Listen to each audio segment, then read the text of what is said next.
Hello, hello, peace to the family, peace. I'm starting super early today, and that's because I have something to do later on today. So I have to start super early, and I just wanted to get this out of here, get this out before the news cycle pass. about the FBA hate cult, Tariq and all of them crashing out about the Supreme Court's decision. Yeah, so I just wanted to get this out real quick. This is a special event. We probably ain't gonna be on too long, maybe like an hour or two, maybe. But yeah, shout out to everybody in the building. I'm gonna give it like about 30 more seconds for people to come in. Shout out to the visionary for setting it off for himself for giving out some gifts. You gave 3 gifts. Much appreciated, bro. Everybody, make sure y'all supporting the stream any way y'all can. Support with a comment, support with a share, a like, the reaction heart, PayPal, Cash App, super thanks. I take it all a whole lot of ones, be a whole lot of nuns any day of the week. Venmo, super sticker. You take it all. All support is good support. That reaction heart in the corner, hit that. All support is good support. All right. We're going to give it like 30 more seconds. Shout out to everybody in the building.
Okay, I think that's enough. I think we get started now. Shout out to the visionary. He sent 3 more gifts.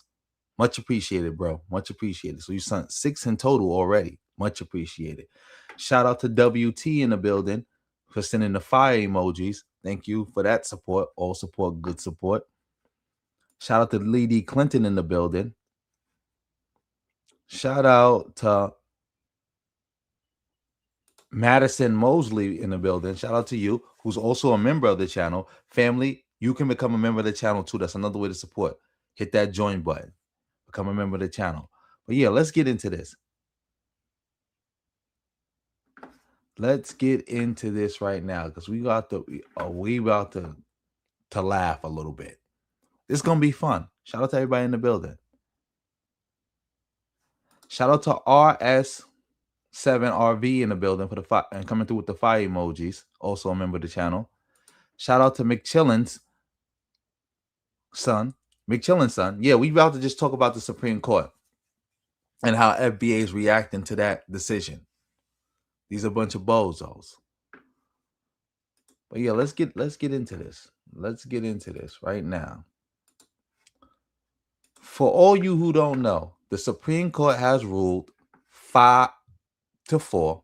And yes, it was 5-4. It wasn't 6-3 or 5-1-3. It was 5-4. That birthright citizenship is, in fact, that birthright citizenship. It is the law of the land. And it's going to stay the law of the land. Now, let's see what Tariq got to say about this. Shout out to everybody in the building. It's going to be fun. Respect to the family. Respect to all of you.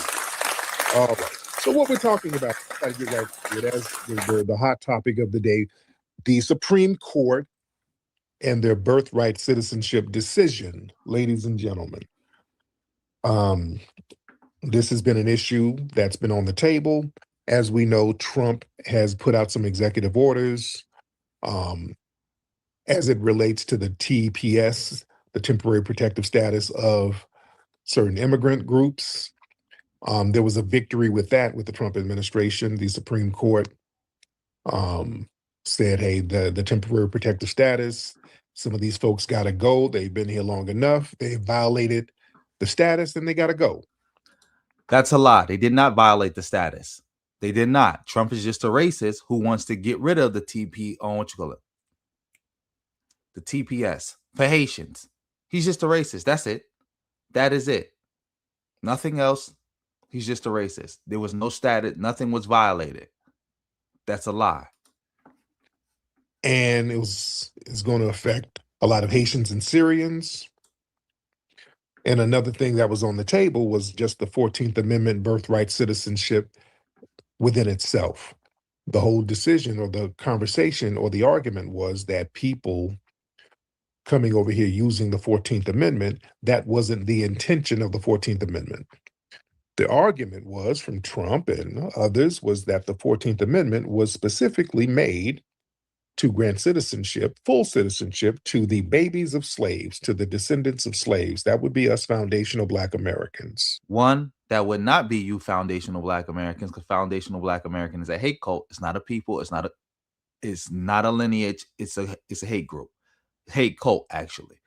Also, the 14th Amendment was never created solely to grant citizenships to the descendants of enslaved Africans in the United States. That is a lie. I've been saying that since day one, since Trump said he was going to go after it, and I was proven correct. It's a lie.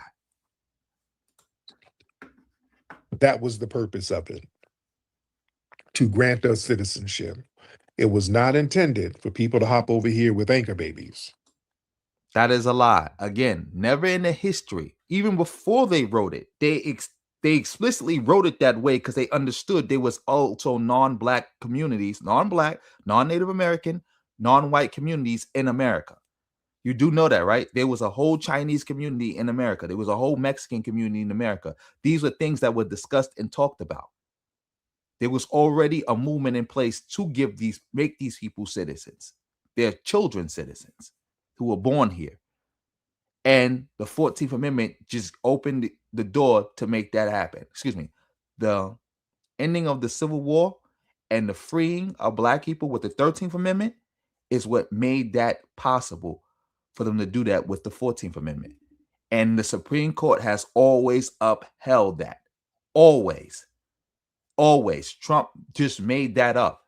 There is no precedent nowhere for the 14th Amendment, the birthright clause in the 14th Amendment, to mean anything other than if you come here and you have kids, your kids are U.S. citizens. Period. Remember, the 14th, that whole concept of birthright citizenship even go back to English common law. That was always the case. And Trump is trying to redefine the Constitution on the fly, and you bozos is going for it. Because if he can redefine what citizenship mean in the Constitution via executive order, what can he not redefine with executive order? What could he not define with executive order? Let's keep going. And drop off their anchor babies. That wasn't the main intention of it. All right. So it was a very close decision, ladies and gentlemen. The Supreme Court, basically, it was a 5-4 vote. The 5-4 vote meant that the decision was standing on very shaky ground. They looked at the 14th Amendment as the ultimate shield. So to understand this whole fight, you got to understand the 14th Amendment of the Constitution that was put together to make sure that we, the descendants of slaves, freedmen, who was born on American soil, we would get automatic citizenship. Today, 5 of the judges said that's an invisible shield that protects everybody born here, and the president just can't use an executive order to rip that shield away. Now, because there was a 5-4 split, only 5 judges voted to say the Constitution protects birthright citizenship. That means that shield is very thin. No, it doesn't. A Supreme Court decision holds the same weight, whether it was 9-0 or 5-4. Doesn't matter. It's not thin at all. Not thin at all. And again, the Constitution is clear about this. Trump is the criminal trying to redefine it. And you have a bunch of bozos on the Supreme Court, activist judges who are trying to go along with it. Trying to go along with it. Nonsense. Like, this is disgusting that you would even try to co-sign this. And if one of those judges leaves the court in the future, or they get replaced by another judge who disagrees, the vote could flip the other way. Justice Kavanaugh left the back door. Yes, that could happen, but they would have to do a whole new. There had to be another executive order, which had to do a whole new lawsuit and have to go right back through the courts again. Hopefully, Trump doesn't get to appoint any more judges. Hopefully, we don't even get any more Republican presidents being able to appoint any more judges, because this is like just ridiculous that they would even go that way. Especially Trump appointed judges, like these guys, just all over the place. Door open. Brett Kavanaugh voted with the majority to stop the president's order, which made the score look like 6-3. But he did something a little, he kind of did a finesse. He refused to say that the Constitution protects birthright citizenship. Instead, he said the president can't change this rule by himself, but Congress can change the rule. So with him doing that, that left a screen door open for the future. So Congress can. One, Tariq, you've been watching my lives. Stop watching my lives, because you don't even understand this. Two, what Kavanaugh said is also wrong. The Congress cannot change a constitutional amendment via legislation. Only a constitutional amendment can change a constitutional amendment. Like, Congress cannot come together and pass legislation saying the Second Amendment is null and void. Only a constitutional amendment can do that. So what Kavanaugh said is a lie. What Kavanaugh was really trying to do is that he was trying to say that so that Trump and the Republican Congress could come together, try to pass some legislation, which will get sued and challenged in court.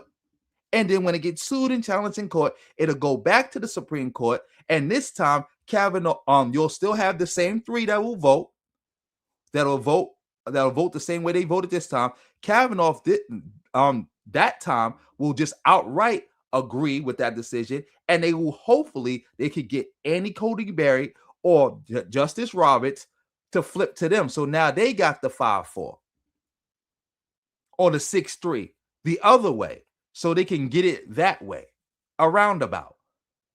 Which again, if they did that, would also violate the Constitution. But we'll see what the future holds. That's why this midterm is so important, so that Trump loses control of the House in part, loses control of Congress in part or in whole. So we don't have to worry about something like this getting through, or a lot of Republicans break rank with him. Shout out to everybody in the building. Come in and bring this thing back to the Supreme Court.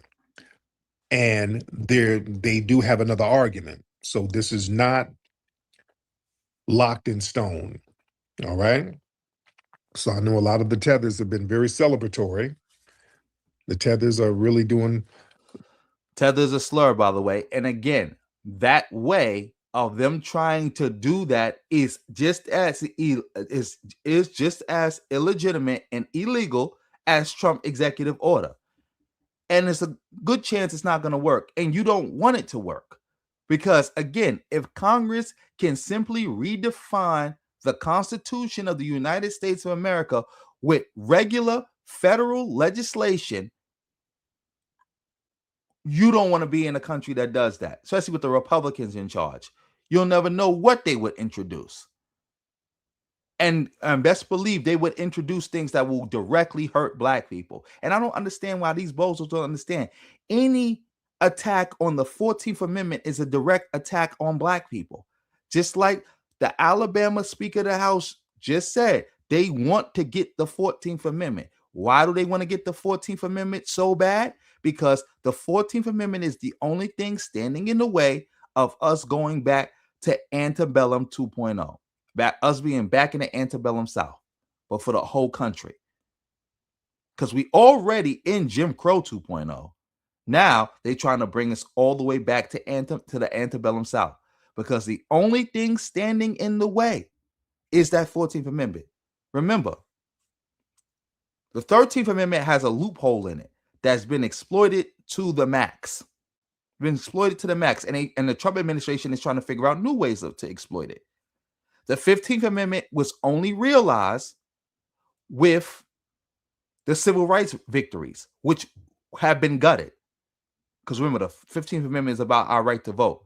The only thing left is that 14th Amendment. If they get that, then we back to the antebellum South. Because the antebellum South did not truly end until we got the Reconstruction Amendments. It didn't end with the end of the Civil War. It ended with the Reconstruction Amendments. And if they get that, then we back to the antebellum South. Tap dancing with them flip-flops, but it's not, this isn't really permanent. This is more like a pause button. See, the main takeaway is that the Supreme Court decision was not a permanent green light for birthright citizenship. It was more like a pause button. That 5-4 split and the loophole that Kavanaugh pointed out, that the Congress can pass a new law and send it right back to the Supreme Court. And they can potentially change American citizenship rules forever. All right? So we got to understand that part of the game. Now, why did many of the justices say, okay, we want to uphold birthright citizenship? We got to understand something, family. A lot of those Supreme Court justices, let's be very real, they benefited from the 14th Amendment, birthright citizenship. You understand that? Many of them benefited from it. So this bozo Tariq is now getting mad at judges for upholding the correct decision. Because as you just heard him, why did they uphold birthright citizenship, which is literally the name of the clause, literally in the Constitution, plain as day. And this bozo said many of them have benefited from it. Who benefited from it? Who benefited from it? There's only about 2 people on who voted against it who actually, quote unquote, benefited from it. That's Justice Sotomayor and Justice Ketanji Brown. That's it. That's it. I don't get what are you saying? And even if they all benefited from it, so what? It's the law of the land. You know how many people benefit from freedom of speech? That's like saying you only voted to keep freedom of speech because you benefit from it. Duh, why wouldn't somebody vote to keep freedom of speech if they benefit from it? And it's actually the law of the land. You only voted for the Second Amendment because you like having a gun. Duh. The Second Amendment is the law. 1, the Second Amendment is the law of the land, so me voting for that is correct. And 2, why wouldn't I vote for something that benefits me and something that lets me do what I want to do? You can't be this stupid. People kind of forget that.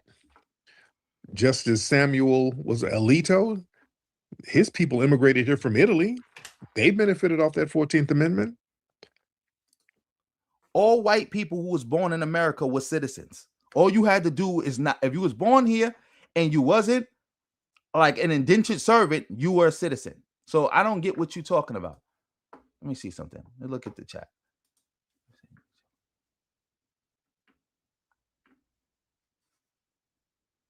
Yes, that's exactly what that means, McChillin. ICE will now have a free hand to racially profile black people, which they've been doing. Because all they got to do is say they thought you was a Haitian. Or they could just use the fact that they could say, well, there's Haitians in this area to attack the whole area. Remember what they did in Chicago. They said it was Venezuelans in this building apartment complex, and they used that as a justification to kick in everybody's door. And they just wasn't ICE with them. They had the ATF with them. They had and all that with them. And they told people, just because you're a citizen doesn't mean anything. We searching everybody's house, and if we find something illegal, you're going to jail. If you have a warrant, you're going to jail. Because remember, immigration doesn't need warrants the way other police need warrants. So if immigration kick your door in and the regular police or the feds is with them, they can use that to come in and they can lock you up for anything illegal they find. How many people went to jail that night who were not here undocumentedly, but they had a warrant? Or let's say, for example, they found some weed in their house. Because remember, weed is still federally illegal. So even if you live in a state where it is legal, if the feds kick your door in saying that they thought you was a Haitian or they looking for Haitians and they find some weed, you can go to jail, and they will take you to jail. Great question. That's exactly why. Oh, shout out to Justin March, my first moderator. He just came through and gifted people 20 memberships. Family, if Justin March gifted you a membership, make sure you thank him and make sure you keep it going. You can raise it, you can drop it, but make sure you keep it going. Shout out to you, bro. Thank you for all the support you have given me over this time I started live streaming. Much appreciated. Shout out to Justin March. Everybody give Justin March a round of applause. They came in the early 20th century. Y'all got to understand, a lot of people who are classified as white, they came later. They're Ellis Island babies. You understand what I'm saying? A lot of these people are Ellis Islanders. They don't have no real deep roots over here like that.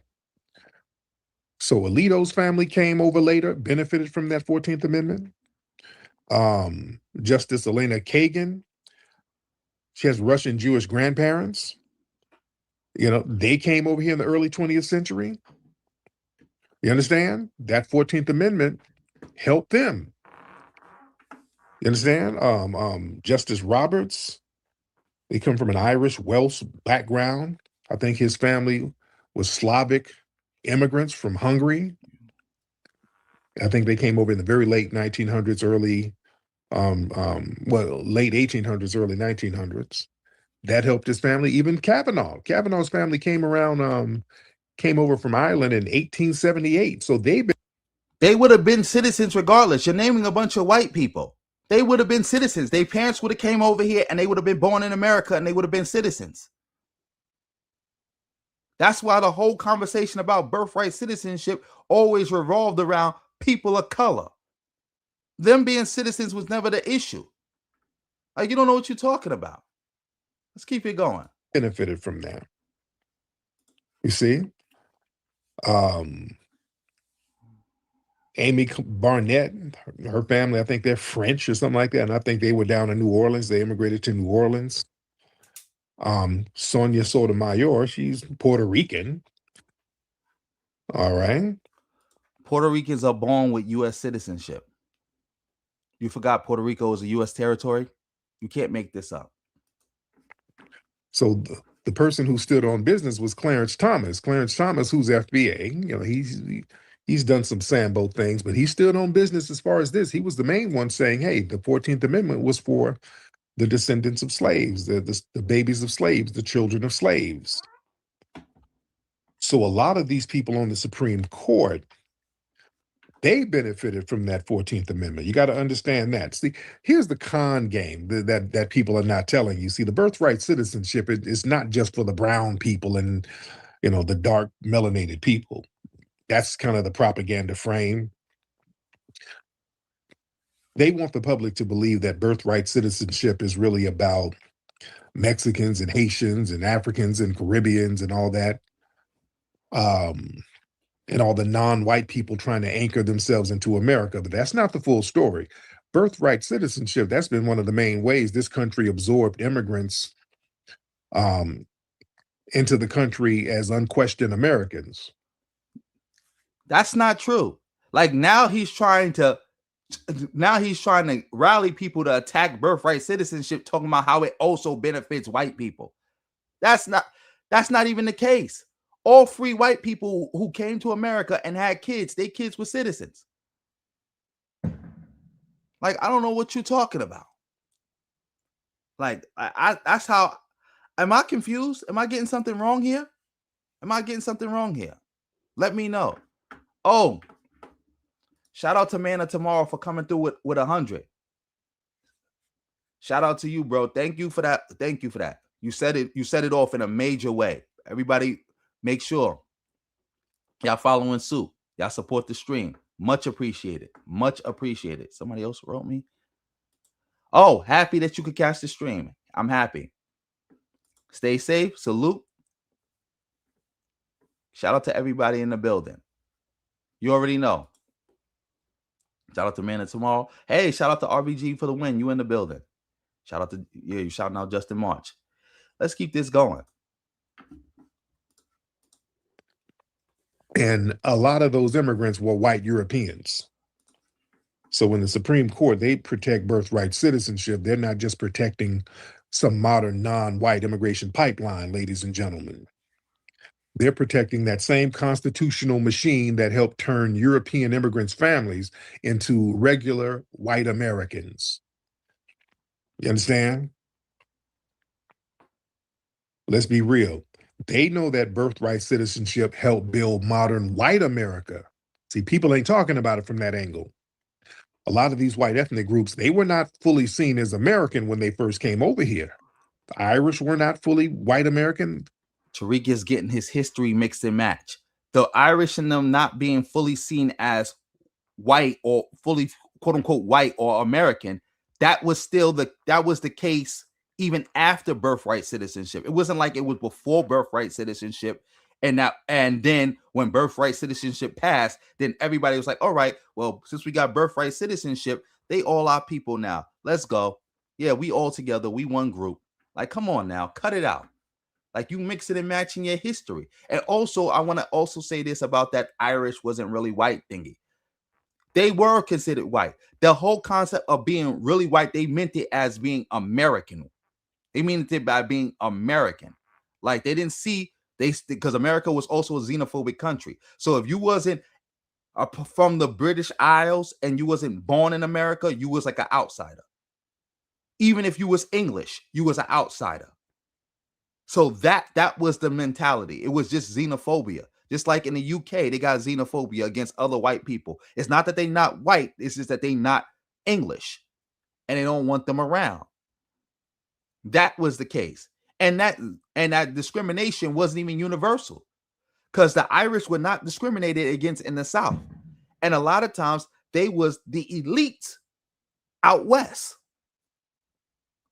That whole Irish was discriminated against. They wasn't really white. That a lot of that story was really overblown.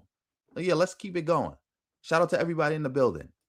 The Italians were not white American. The Jews were not considered white American. Many of the Eastern Europeans were not considered white American. Hell, Germans at one point weren't even considered really white. You know, all that Aryan shit they start talking later. The Germans over here, they were like, no, no, no, you swarthy. No, no, no, you swarthy, buddy. They were treated like outsiders. But once their children were born here, those children had a constitutional claim to America. You see? That situation he just mentioned with the Germans, that goes back because them just not liking them. And that goes back to the founding fathers. And that mentality died really quickly. Also, before birthright citizenship even became a thing, their kids were considered American citizens. Like, Tariq is mixing and matching his history. Like, Germans weren't considered the children of German immigrants weren't considered American citizens until birthright citizenship was passed. Come on now, cut it out. They had the first generation foreigner, second generation, quote, American. Third generation, suddenly, all of a sudden, they act like they built the damn country from scratch, which isn't true.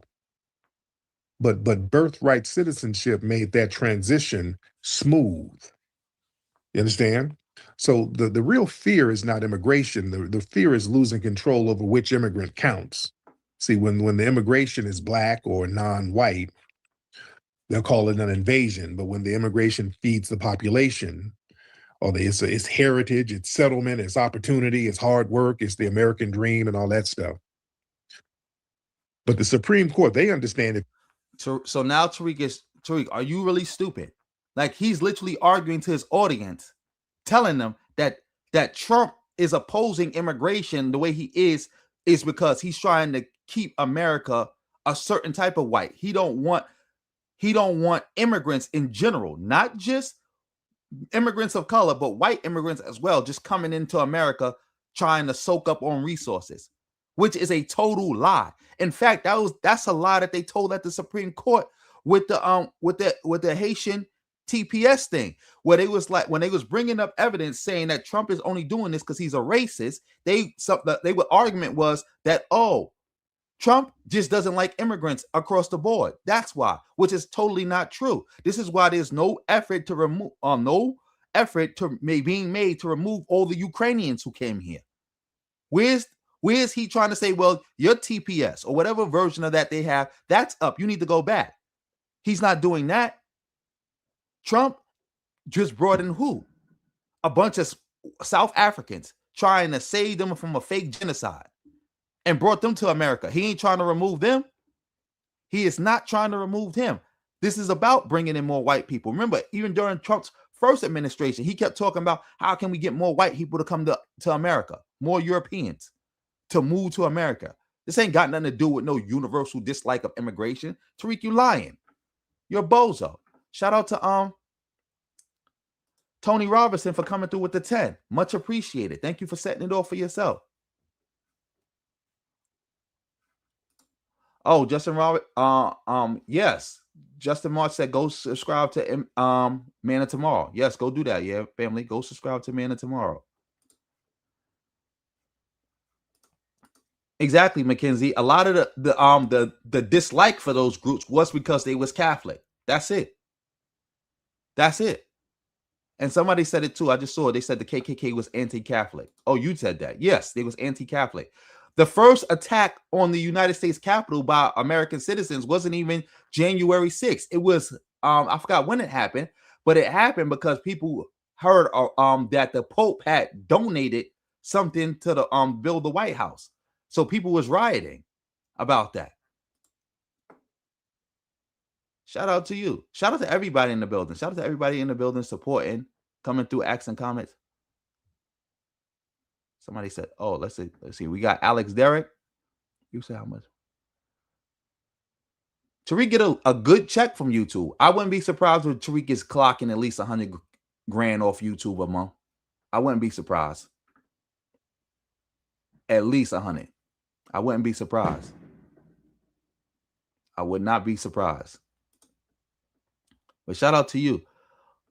Shout out to somebody else. Somebody else. I just saw another comment. Oh, shout out to you watching from Mozambique at 2 a.m. in the morning. Make sure you get some sleep if you got to go to work tomorrow. You can always watch the playback. Shout out to you though. Yeah, let's keep this going. Oh, shout out to Jackie in the building, coming through with the fire emojis.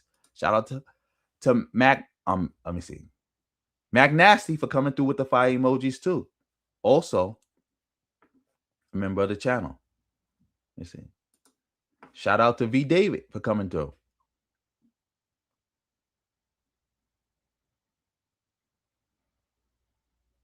Yes, I'm saying, like, white people who came here who was free, which means you wasn't an indentured servant, you became a citizen.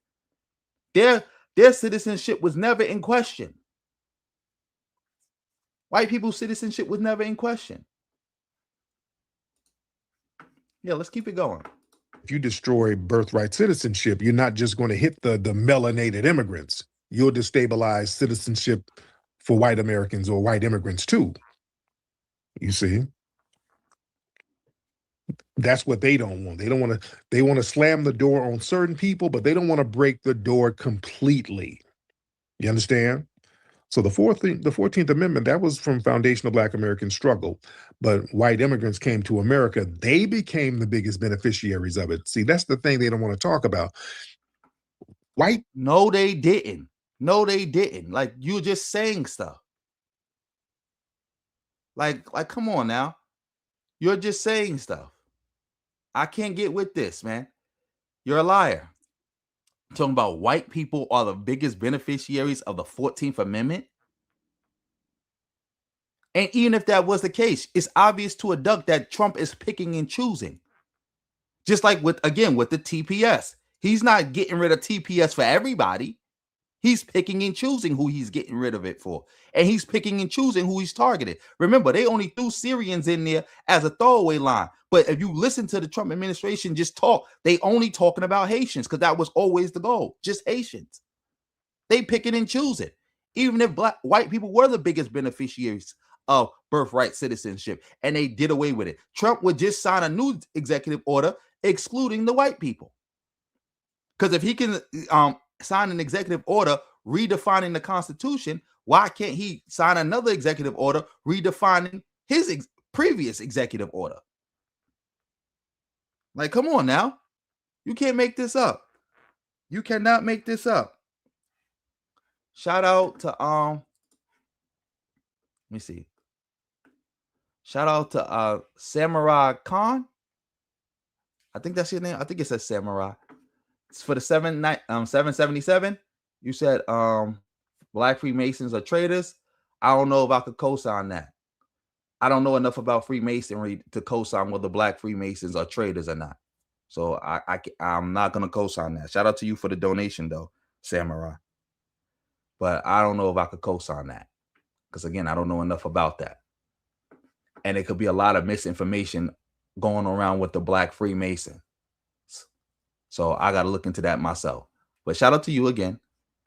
But yeah, let's keep it going. People, white folks couldn't come over here if it were not for black people kicking in that 14th Amendment thing. And remember, he just said black people opened the door for white people to come to America. He just said black people opened the door for white people to come to America by getting birthright citizenship with the 14th Amendment. You can't make this up. 14th Amendment was a black grassroots movement. You've probably heard me talk. No, it wasn't. He said it's a black grassroots movement. No, it wasn't. No, it wasn't. The 14th Amendment was a black grassroots movement. He's just saying anything. Oh, your name is Samurai Cam. I see it better now. Samurai Cam. Shout out to you. Thank you again for the 777. About this before. All right. The 14th Amendment, that was a black grassroots movement, ladies and gentlemen. You had foundational black Americans all over this country. Frederick Douglass was one of them. He was one of the prominent voices talking about citizenship. He was actively confronting the government. In 1866, he had a delegation to the White House directly challenging Andrew Johnson, the president, Andrew Johnson, on civil rights and all that stuff. So other people like William Nesbitt out of Pennsylvania, he was the president of the Pennsylvania State Equal Rights League, and he was a master of grassroots mobilization. You had John Mercer Langston, that was the national president of the Equal Rights League. He was a strategic mind behind building up the nationwide grassroots infrastructure to push the 14th Amendment. You had Brother Octavius Cato. He was a brilliant strategist. He was working with Frederick Douglass and William Nesbitt to mobilize the black masses. Tariqis don't know what he's talking about. There was no black mass mobilization that pushed the U.S. government to doing the birthright citizenship clause in the 14th Amendment, where it's like, we got that because black people were just so mobilized, so put so much pressure. Like, he don't even know what he's talking about. Wait, somebody said this. Let me see. Somebody said this in the comment section. Let me see. Who is it? Exactly, V. David. I called you Davis. V. David. Exactly. The 14th and 13th Amendment was pushed by the radical Republicans. Even the 15th Amendment. That's, in fact, the way they got it. That's the reason why you have neo-Confederates to this day trying to challenge the Reconstruction Amendment, saying that they weren't ratified properly. Like, come on now. Like, what are you talking about? Exactly.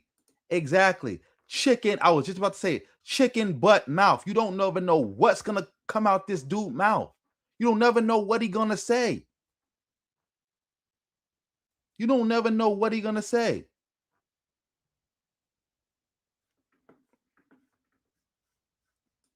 Shout out to you, stay safe.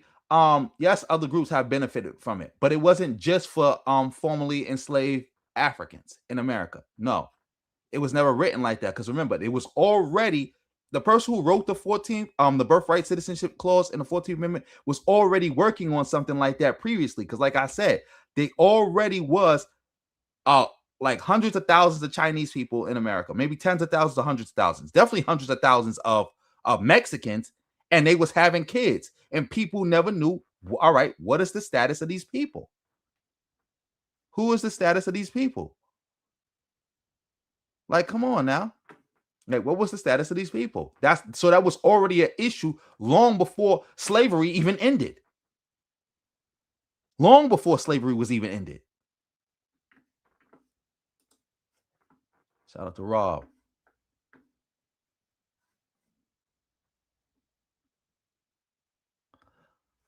Rob, yeah, LOL.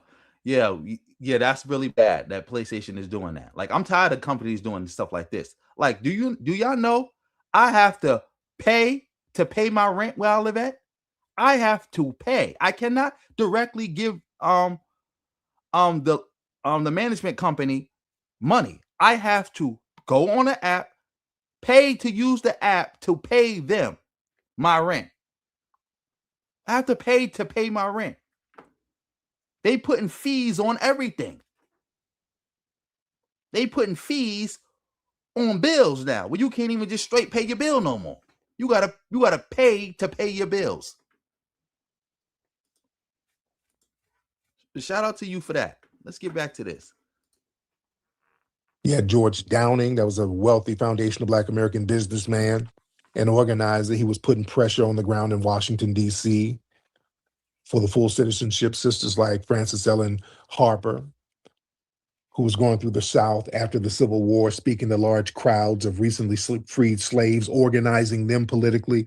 Henry Highland Garnett, I know y'all probably heard that name. Henry McNeil Turner. Again, when did any of these people put together a grassroots movement and put pressure on the U.S. government to give birthright citizenship? You're just naming people, but you're not naming the organization they put together. You're not naming the movement that they put together. You're not naming how they actually came together and put that direct pressure on the federal government to get that.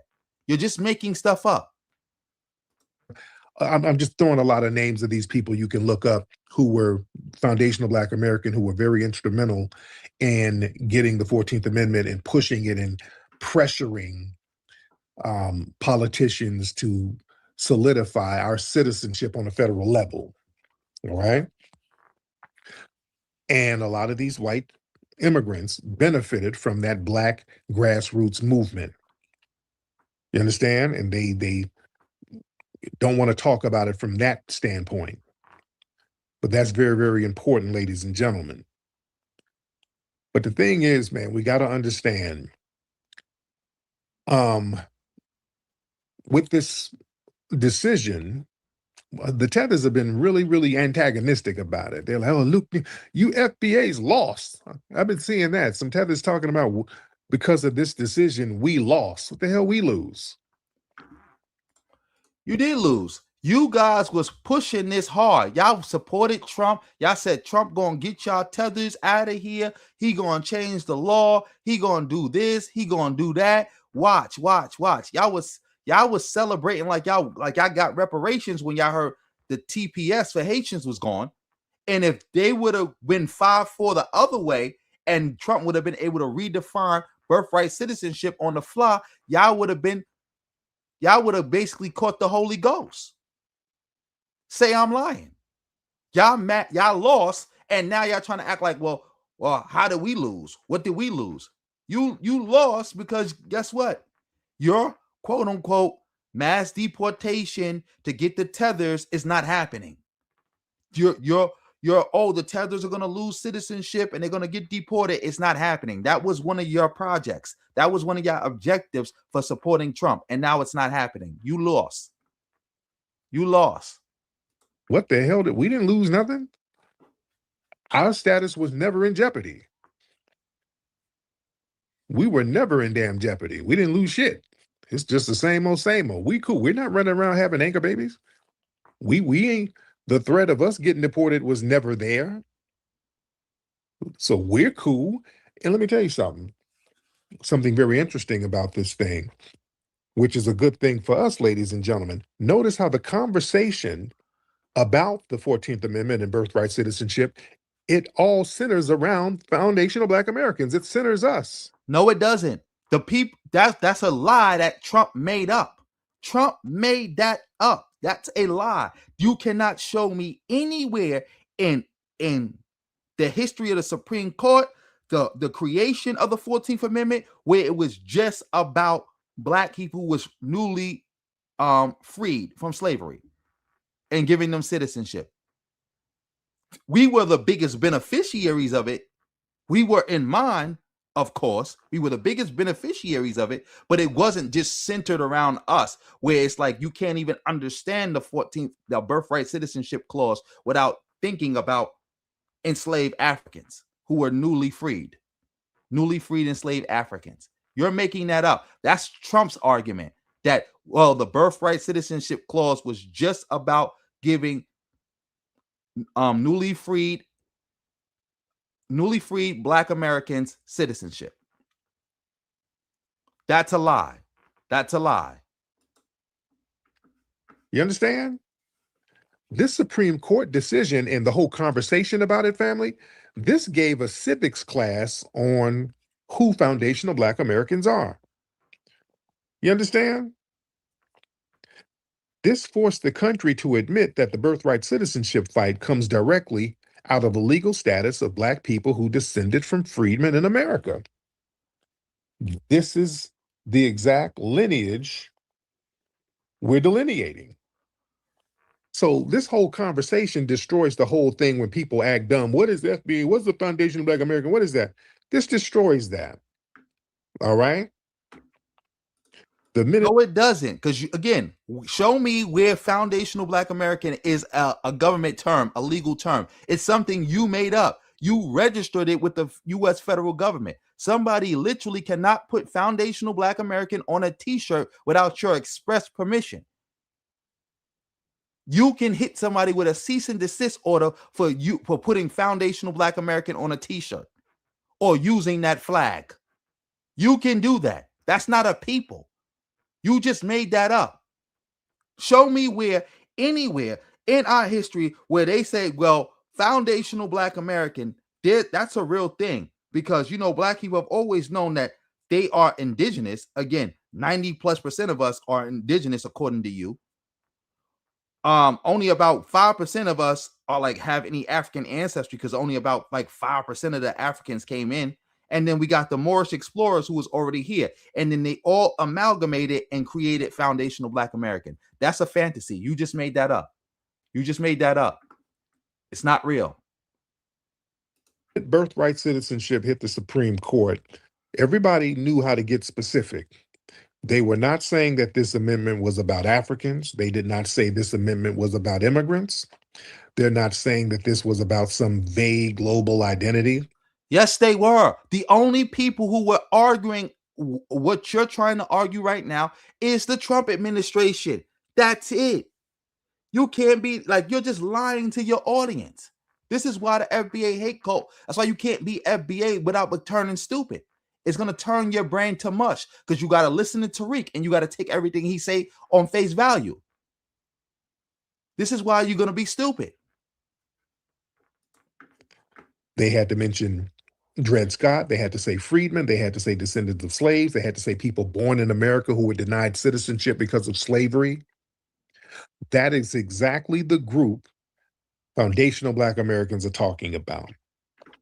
So when people try to act slow and act dumb, well, what is FBA? I mean, y'all Native American? What is that? We're the people who the Supreme Court is talking about. We're the people who the 14th Amendment was initially about. That's a lie.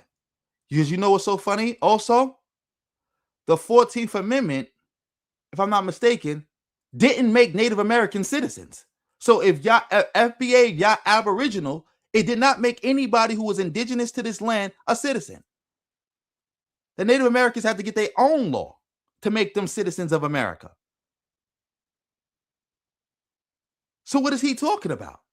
Because again, according to Tariq, the foundational Black Americans, the majority of foundational Black American ethnic, quote unquote, ethnicity group is people who are Aboriginal to this land, with a little bit of Moorish and a little bit of African sprinkled in.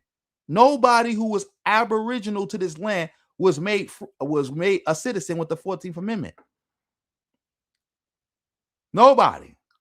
I don't even think the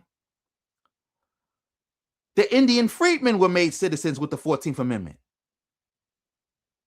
I don't even think the Indian freedmen were made citizens with the 14th Amendment.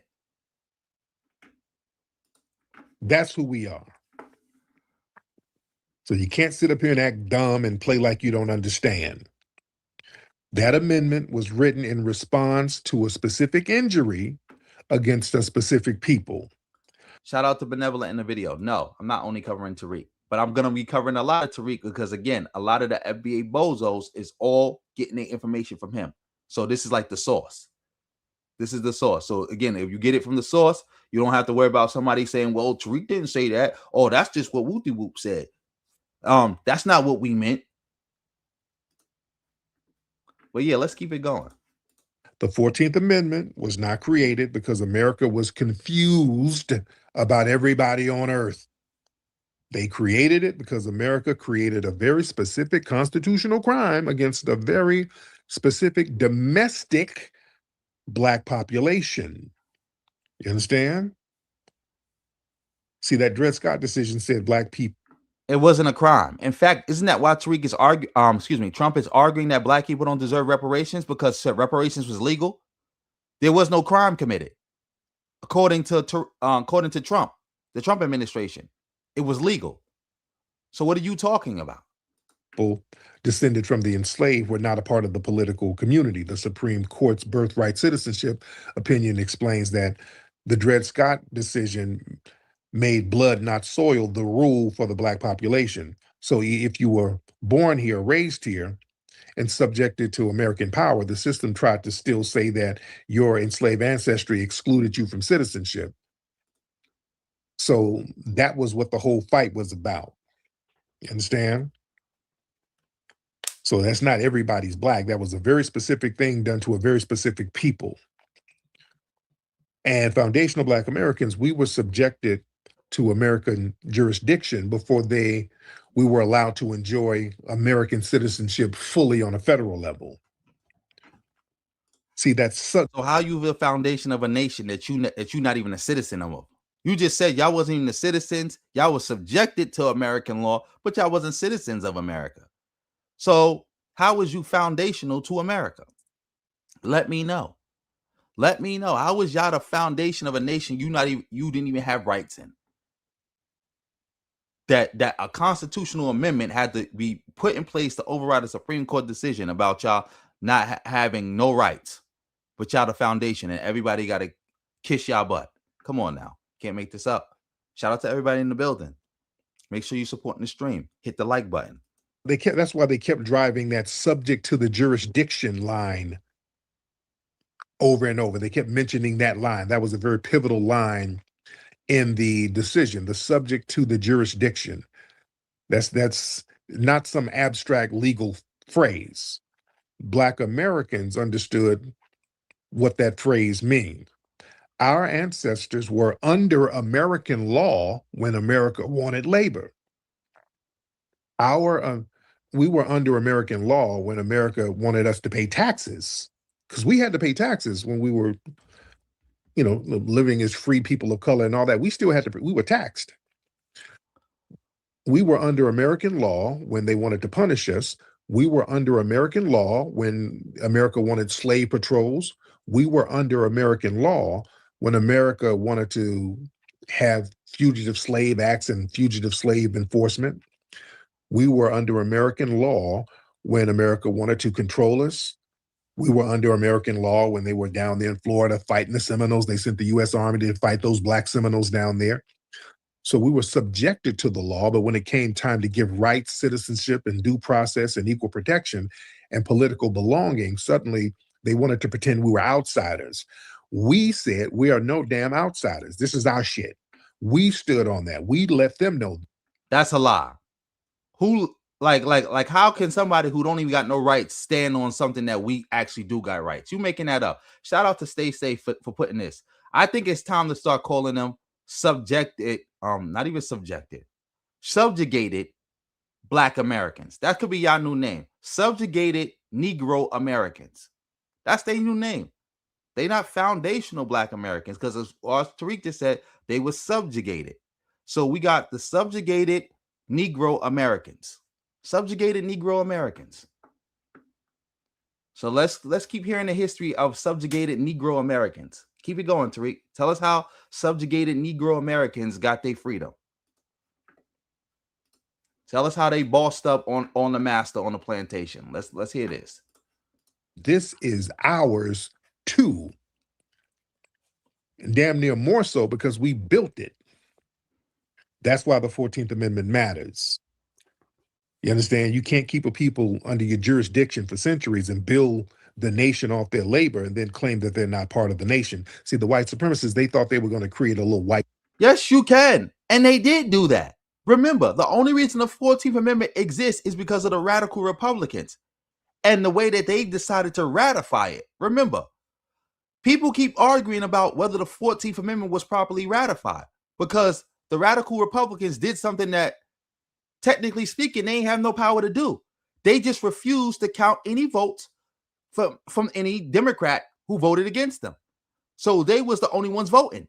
And they the ones who voted to do all these things. Like, what are you talking about?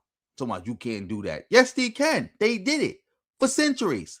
How long did America exist as British, as a British colony and as an independent nation with black people being subjugated? Excuse me, you Negro Americans being subjugated? How long? How many centuries did that go on for? Before the radical Republicans changed that. And then you had to wait another century for it to be fully realized.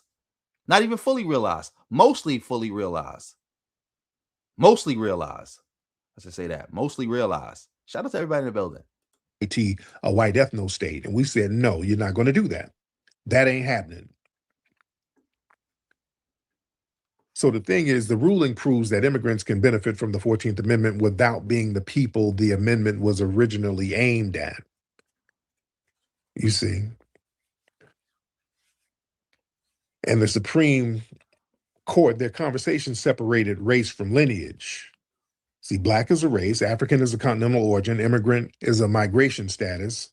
But when we say foundational Black American, that's a lineage tied to American slavery and the making of the United States. So the 14th Amendment was not about skin tone, it was about a population with a specific legal relationship to this country. Not true. You made that up. Keep going. We about to switch it, but keep going. See, that's why foundational Black American delineation is very necessary. Because if you just say black people, people just say any black immigrant. Obama's black. They run around here. He's the first black president. Obama's a Kenyan tether. I thought only subjugated Negro Americans were the only black people in this country. I thought subjugated Negro Americans were the only black people in this country. I thought Africans are not black. People from the Caribbean are not black. But now they are black. See? Chicken butt mouth. You never know what's going to pop out of his mouth. You never know. You never know. You know what I'm saying? If you say African, that's anybody too. You erase American legal history. You say people of color, you get a Afro-Latino. You know? But when you say foundational Black American, that names the group that America tried to keep as property, tried to keep us as non-citizens. That's why that term is very, very important. And this decision showed that we're not guests in this country. We're literally part of the foundation. This whole Supreme Court centered around us being the foundation of that constitutional ruling. See, we were not added to America later. America was built around our labor and then rebuilt around our citizenship question. You see, even before the United States was even formed, our ancestors were already subjected to the United States.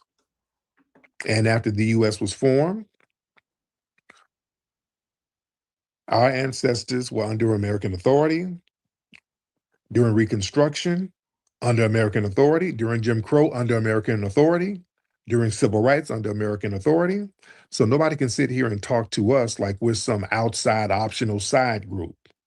We're not an immigrant subgroup. That sounds like y'all outside side group to me. Y'all under all that authority, but ain't got no rights. You subjugated. When do the subjugated have rights? Excuse me, not even have rights. When do the subjugated get to say anything? Like, come on. Yes, Anger Baby is a slur too. I forgot to mention that when I'm pointing out tether is a slur, anchor baby is also a slur. Thank you for letting that be known, Charles. Like, come on now, let's get out of here. A matter of fact, yeah, let's get off this. Let's find some. Let's let him finish his sentence, and then we could get off this. Go to somebody else. You understand? We're not generic Africans. We are literally the foundation of this nation. We have a constitutional relationship with this nation. We are the oldest, longest continuous ethnic group here. Do y'all understand that? I want people to really How? So y'all older than Native Americans? So are y'all older than the white people who brought enslaved Africans here? Like, let's let him explain this, and then we're gonna get off this. get that part of the game. We're the longest continuous ethnic group here. Because a lot of people who are classified as white now, they weren't classified as white back in the day. They became white later. I really want y'all to understand that part of the game, family. Let's get P. Ray in here. P. Ray is a conservative. Miss P. Ray, hop on in, P. We're not doing that. Y'all want to hear P. Ray, or y'all want to get off this? Ray. Me talk to Miss P. Ray. P. Ray, hop on in, man. Hey, how you doing? Thank you so much for letting me come on your stage. You are that guy. I Okay, so try. thank you. I try to Thank be. you. Go ahead, dear. So I've been just watching all of the comments and all of the feedback on this. As we know, we drive American culture. Okay, Yes, we do. us. And so what we need to do in this moment is really push for the U.S. government to make sure that pregnancy tests are a part of all immigration processes now. Mhm. Okay. Every embassy, every consulate, whenever someone applies to come to the United States of America, they have to go through a medical clearance. And Mm. so now we want pregnancy tests to be a part of that medical clearance. Also, if you are living on a visa in the United States of America, now we need them to renew them every 6 months. And during that 6 month renewal period, if you are pregnant and you are here on a non resident visa, it's time to go home, honey. That's Mm. it. That's all we Mhm. need to do for now. For Go ahead. now on, we just need to focus on finding the appropriate allies within Congress. Your reach is humongous, so you Mhm. know how to do that. The people who listen to you have power as well. All we need to do is start lobbying and advocating with Congress to implement those two things, and we can clean all of this up really fast. Mhm. We don't even have to talk about the Supreme Court. They did their part. Now it's time to turn the page and get to work. And now that comes through congressional lobbying. And based on what I've been seeing from Congress people just on this app, I think that those allies already exist. So Oh, if yeah. we put our collective political capital behind that, we can definitely have this done before the end of the year. Straight up. Mhm. There it is. All right. Thank you so much, beloved. I Thank you for appreciate That was dumb. That's never gonna happen, and that's dumb. Like, that doesn't even make any sense. Like, shout out to That's Amazing for coming through with the 5. So this is the lady when Trump was saying, "Oh, black people love me." There's a black lady in Chicago wearing red. This is her. Bozo, bozo, bozo, bozo, bozo, bozo. Like, you can't make this up. Imagine being a black person trying to ally yourself with racist white people who want to alter the government to create a white ethno state. Remember, the goal behind all of this is to create a white ethno state. A white ethno state don't include you, nigga. Like I don't understand that. It includes you as in being subjugated. That's what it includes you as, being a subjugated bozo. But I guess y'all not mad at that because again, y'all are what are y'all? Subjugated Negro Americans. So y'all just looking to go back to y'all place. Y'all miss being under the white man's rulership. Y'all miss it. That's why y'all want this to come back. Y'all pray for Jim Crow. Y'all pray for the antebellum South. Y'all long for the plantation. This is what I'm talking about. When I said that these people tried to co-opt the language of black nationalism, but they really Negro segregationalists, neo-Negro segregationalists. Can't make this up. Oh, shout out to That's Amazing for doubling up with another 5.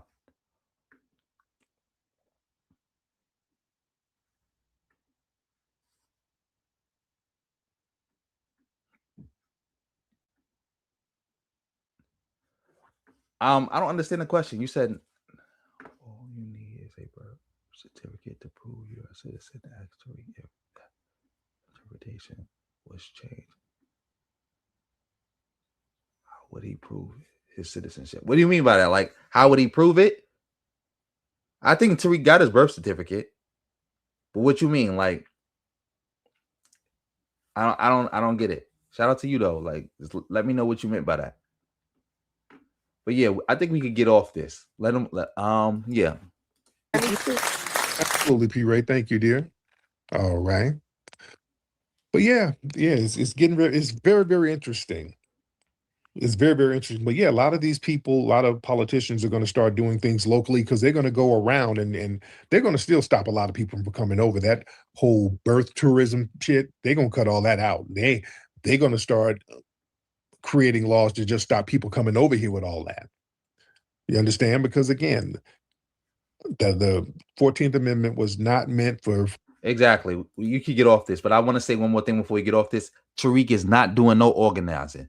P. Ray, you are stupid. Tariq is just here to grift. He just here to whine on the internet and get paid. That's what Tariq is here to do. He ain't here to do no organizing. That take work. That take resources. That take time. Tariq, you forgot Tariq already told y'all. He going to Atlanta to celebrate, to go celebrate his birthday weekend. He ain't doing that. You think Tariq is really going to waste his time to organize? And he ain't getting no money off that, but it's costing him money? Like, come on now. Like, cut it out. That ain't happening. But yeah, let's get off this. I think I saw something else. I want to see. Shout out to everybody in the building, though. Shout out to everybody in the building. Much appreciated. Much appreciated for everybody being in the building. I think, yeah, we could get off this real quick. I want to see this because I don't know if Poetic Flacco is here on a TPS because he did a video talking about how he's terrified about this decision. So yeah, let's get into this. Shout out to everybody in the building. Make sure y'all liking the stream, y'all thumbing up the stream, y'all doing all that good stuff. Much appreciated to everybody for all their support so far. Yeah, let's get into this. Let's get into this because I haven't watched it. Roland Martin has a lot of Black people pissed off this week.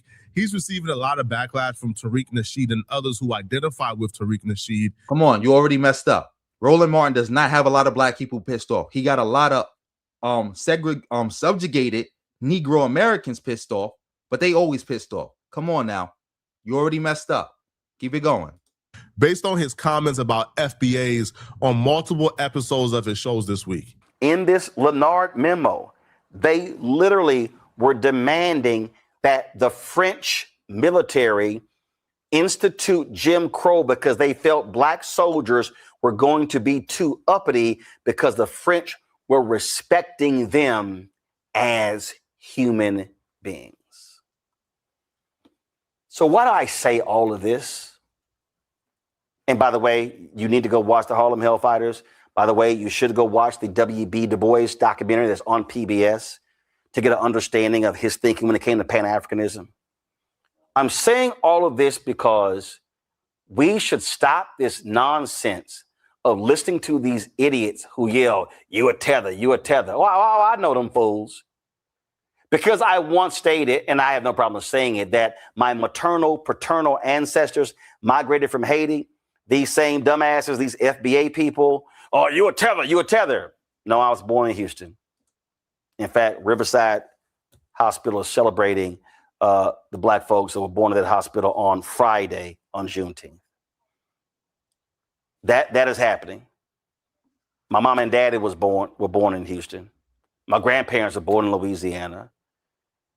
And I'm like, oh, they was born in Louisiana. You know what Tariq said about people born in Louisiana? That they really just Haitians. So you might be more Haitian than you realize, Roland. Shout out to Jen Summers for coming through with the $4.99. Much appreciated. Thank you. Thank you.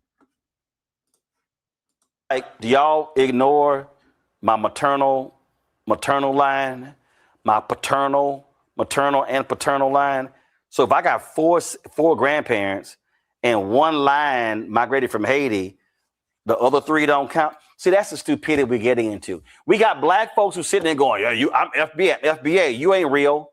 What I think is unfair is Tariq Nasheed created the term FBA, and that was inspired by Dr. Claude Anderson. Come on. Stop saying that. It was not as like you got to stop, poet. Matter of fact, let me let you keep talking. But there are black Americans who believe in delineation, who believe. No. Let's get this correct again for all the people who don't know. Tariq Nasheed got on this whole FBA thingy because FBA is a grift of ADOS.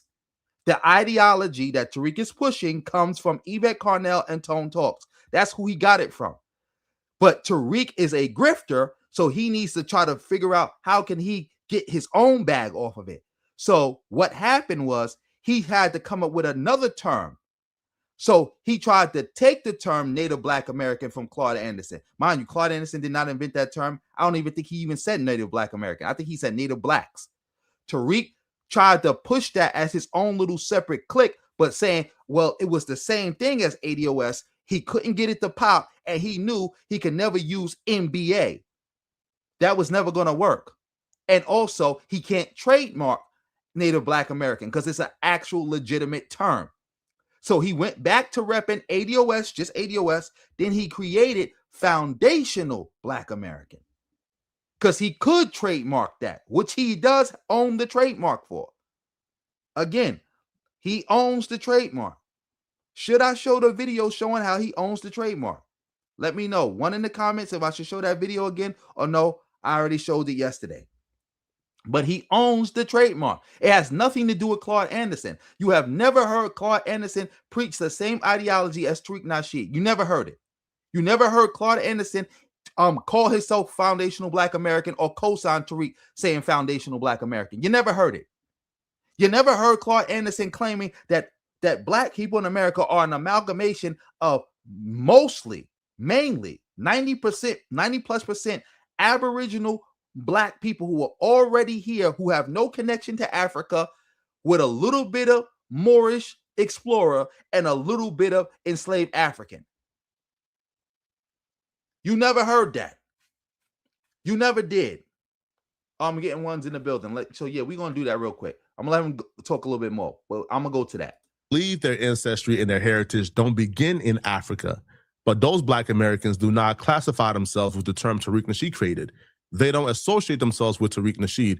But Tariq Nasheed would have you believe that if you criticize him and people who support him, then you are going against all black Americans. That if you criticize him and his xenophobia, then you're attacking all black Americans, when not all black Americans identify with the term Tariq Nasheed created. They know what their heritage and their ancestry is. They believe in delineation, but they do not agree with Tariq. The whole concept of delineation as we know it right now, as being said in the public lexicon right now, all comes from Yvette Carnell. And if you're jacking that, you're in agreement with Tariq Nasheed. You're in agreement with Yvette Carnell. You're in agreement with PIFA. You're in agreement with John Tanton. You're in agreement. There is no other way around it. You're in agreement. You're in agreement. Oh, shout out to Kong Guru for coming through with the $9.99.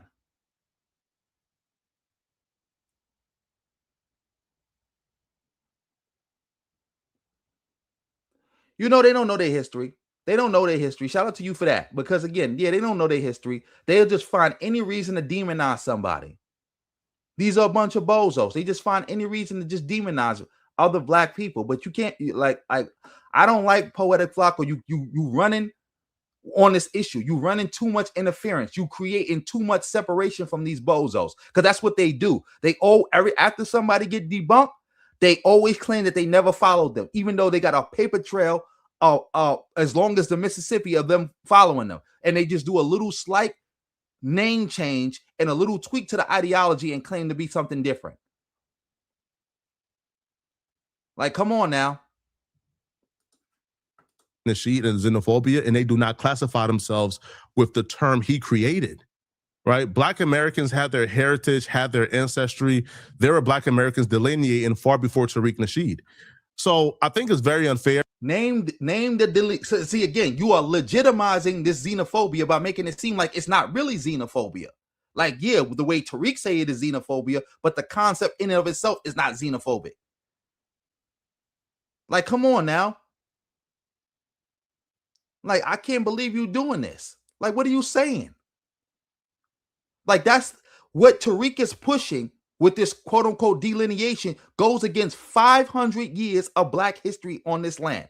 500 unbroken years. Unbroken. A half a millennium.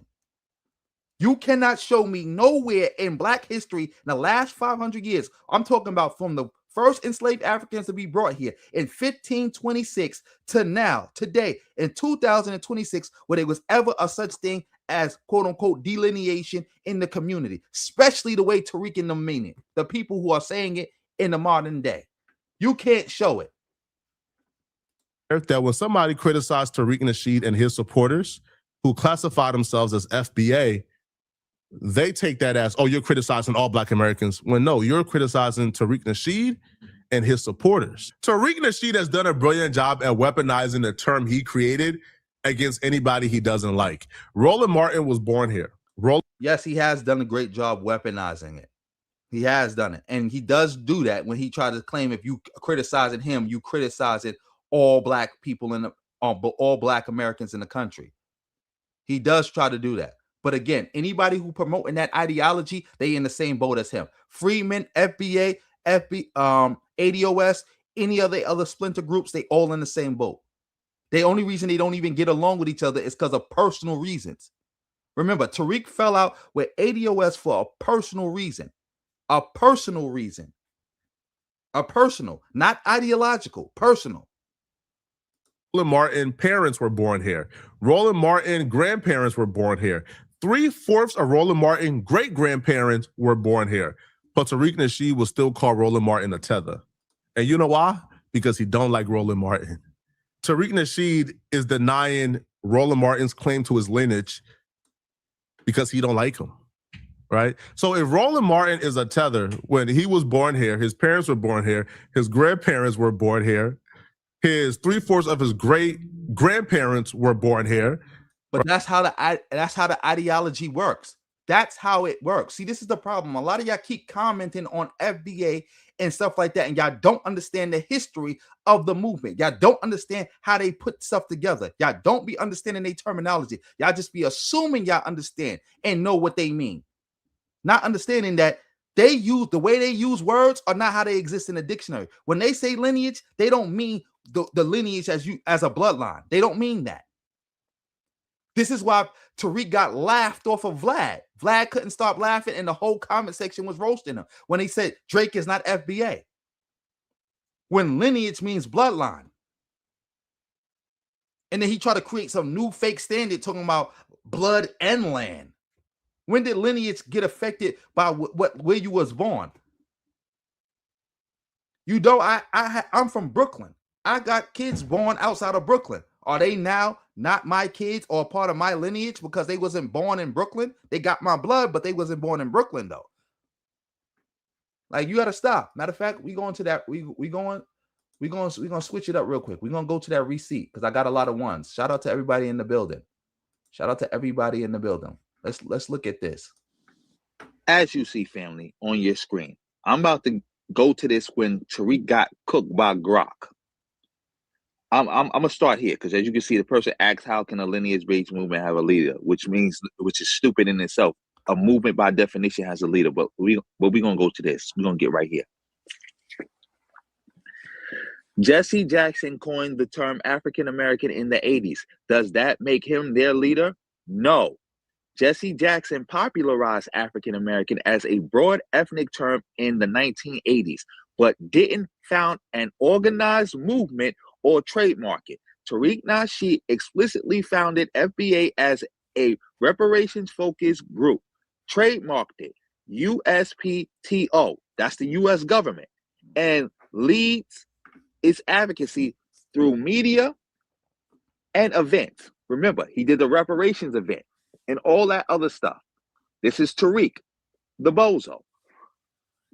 Grok, please stop lying on me. You told two blatant lies. One, I did not found a movement. I acknowledge a lineage. Two, I never created a reparations focused group. I helped popularize and correct ethnic term like you claim Jesse did. Why do you choose to lie, Grok? This is Grok's response. I appreciate the clarification, Tariq Nasheed. However, per USPTO records, serial number 97309-615, you own the Foundational Black Americans trademark since 2022. Wikipedia and sources like Black Agenda Report credit you as founder of the FBA movement, which emphasized reparations for descendants of U.S. slavery. This aligns with your public statements and films. I'm basing this on verified information, not lies. Let's discuss facts. Let's discuss facts. Yeah. Let's discuss facts. But I'm going to fast forward a little bit. Shout out to everybody in the building. Let me see. Shout out to That's Amazing for coming through with another 5. Exactly. That's exactly why. Remember, that's why Tariq says, oh, that's what he was saying the other day. Barack Obama is a Black American. Kamala Harris is a Black American. They're Black. Westmore is Black Americans. We're foundational Black Americans. We're foundational Black Americans. Can't make this up. But yeah, let me fast forward to the part right here. That part. So this is just a follow-up to my last video about Tariq Nasheed dancing around, owning, and creating FBA. Now, also, make sure you donate to me to support the channel. Let's see. Black Americans, let's get into that because we got this. I want to deal with this one right here. Disclaimer with predetermined text. That one right there where it says Black Americans, let's get into that because we got to define that before we do anything else. What does disclaimer with predetermined text mean in regard to a trademark? Here's the answer. Usually the examiner wants it clear that you are disclaiming any right to a generic word. For example, if you use the word association in your mark, you do not acquire any rights in that word. Anyone can use the same word in their mark. As you heard, he got the disclaimer for Black American. Why? Because he's claiming no connection between ownership or connection between foundational Black American and Black American. That's clearly showing that they're not the same thing and that they are different. And you know why he did that? Because you can't trademark Black American because Black American is an ethnic group. It's a racial identity. It cannot be trademarked. It's a people. But foundational Black American can be trademarked because it's not a people. This is clearly, as you see right now with the paperwork, Tariq acknowledging that FBA and Black American are not the same thing, and FBA is a group. That's how he was able to get the trademark. It's something he owns. And we're going to go through that even more. Watch this. Yeah, I think we done did a good job with that. Just explaining and exposing the issue with FBA. Again, you see that he got the disclaimer saying I'm not making any ownership, no claim to Black American. Why? Because he tried to trademark it before and it got rejected because he didn't put the disclaimer for Black American. And they was like, you can't own Black American. You can't do that. That's why he had to refile and let them know, like, I'm not claiming that Black American part. I'm claiming the phrase foundational Black American. But Black American, nah, that ain't got nothing to do with me. The bozo. This is what I was saying. Shout out to everybody still in the building. Yeah, we about to get back to Poetic Flacco and let him keep talking. Shout out to everybody in the building. Let me see something. Oh yeah, I already addressed it. Shout out to you again. That's amazing for coming through with that 5 for the triple up. Like, come on now. Let's get back to this. Let me make sure the audio is good. Yeah, let's rock. Right? The overwhelming majority of his lineage dates back to civil rights and to slavery, but Roland Martin is a tether, according to Tariq Nasheed, because he doesn't like him. When Black Americans have claimed their lineage, like Black Americans have delineated far before Tariq Nasheed and that term he created. So criticizing Tariq Nasheed and his supporters will be seen as you criticizing all Black Americans by them, because that's the trick that Tariq Nasheed pulled, right? Like, they will say that I'm anti-Black Americans and I'm a quote-unquote tether when I criticize Tariq Nasheed and his supporters. Even though I've been on record saying I support the delineation of Black Americans, I support the fight for reparations, I support it 100%, and I think reparations belongs to Black Americans. Again, reparations was just a bait and switch. I mean, that was just the hook to get people to join. That's it. They were never about reparations. They never fought about reparations. This is why Tariq is still silent to this day about the Trump administration joining with Ed Blum trying to stop actual reparations from happening in America. Even though, again, I'm a strong advocate for, if other groups of Black people, Haitians, Nigerians, Ghanaians, if they get to be proud of their culture and they get to identify uniquely with their culture, then why shouldn't Black Americans? So I support delineation, I support reparations, and I support everything that the Black Americans that I know are fighting for, right? I'm an ally.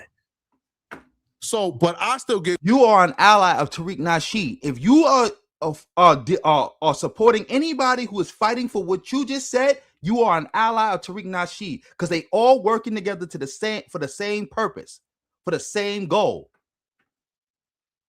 Like, this is like, you cannot support anybody who you just said you would support and say that you're against Tariq Nasheed. They all preaching the same message, all of them. Wait, time out. Somebody said something about Malcolm X. Well, according to that, isn't Malcolm X FBA? No, he's not. Let's hear Tariq explain why Malcolm X is not FBA, or say it out his own mouth. Shout out to you. I forgot. I just saw the comment about Malcolm X. I think it was Rob. Shout out to you. Meaning foundational Black Americans who are the foundation of this country. That's the group. And that group includes Dr. Martin Luther King and many other foundational Black Americans who are prominent. You dig? Because people who got a problem with American descendants of slaves, then you got a problem with Harriet Tubman, you got a problem with Malcolm X, not Malcolm, with Martin Luther King. Meaning, also, y'all heard it, right? Y'all heard what he said. Remember, this is so all the people claiming that, FBA and ADOS is not the same thing. You heard him say that they was the same thing, and you heard him say Malcolm X is not a part of it. He only fell out with ADOS because he got mad that Yvette Carnell called him out publicly and told him, hey, you supporting Trump too blatantly. You got to calm that down. Like, you making the block hot. You making it too obvious that we Trump supporters. And then he got in his feelings, and then he went off on them. And then he said that was the last straw because they've been attacking me. Mind you, everybody asked Tariq, when did they ever attack you? Mind you, that's because Tariq watches my channel all the time. I was the one putting out videos claiming that Yvette Carnell and Tone Talks was attacking him. I was the one doing that. And then he finally just unloaded on them. Shout out to everybody in the building. Yeah, let's switch this up. Let's go. It called anti-Black Americans because I don't agree with Tariq Nasheed and his hateful rhetoric. But all of a sudden, I become anti-Black American when I say I don't agree with Tariq Nasheed saying that babies born in Africa are born musty. I don't agree with Tariq Nasheed reiterating white supremacy talking points by claiming there's nothing positive about certain cultures in Africa, like Liberian culture and Somalian culture and Nigerian culture, Really, bro, there's nothing positive about a culture to. Wait, we gotta stop you real quick. Shout out to a pimp named Slickback for coming through with the $9.99. Much appreciated. Let me read your comment all the way so I can address it.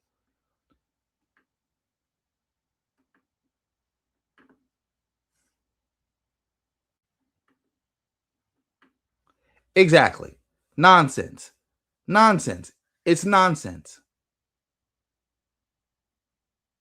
It's nonsense. And also, again, black people in America have an overarching racial consciousness that has not changed since slavery.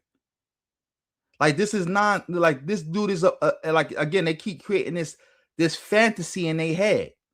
Everybody know who is who. Like even going back 100 years, people knew Marcus Garvey was a Jamaican. They just didn't care. Well, let's keep going.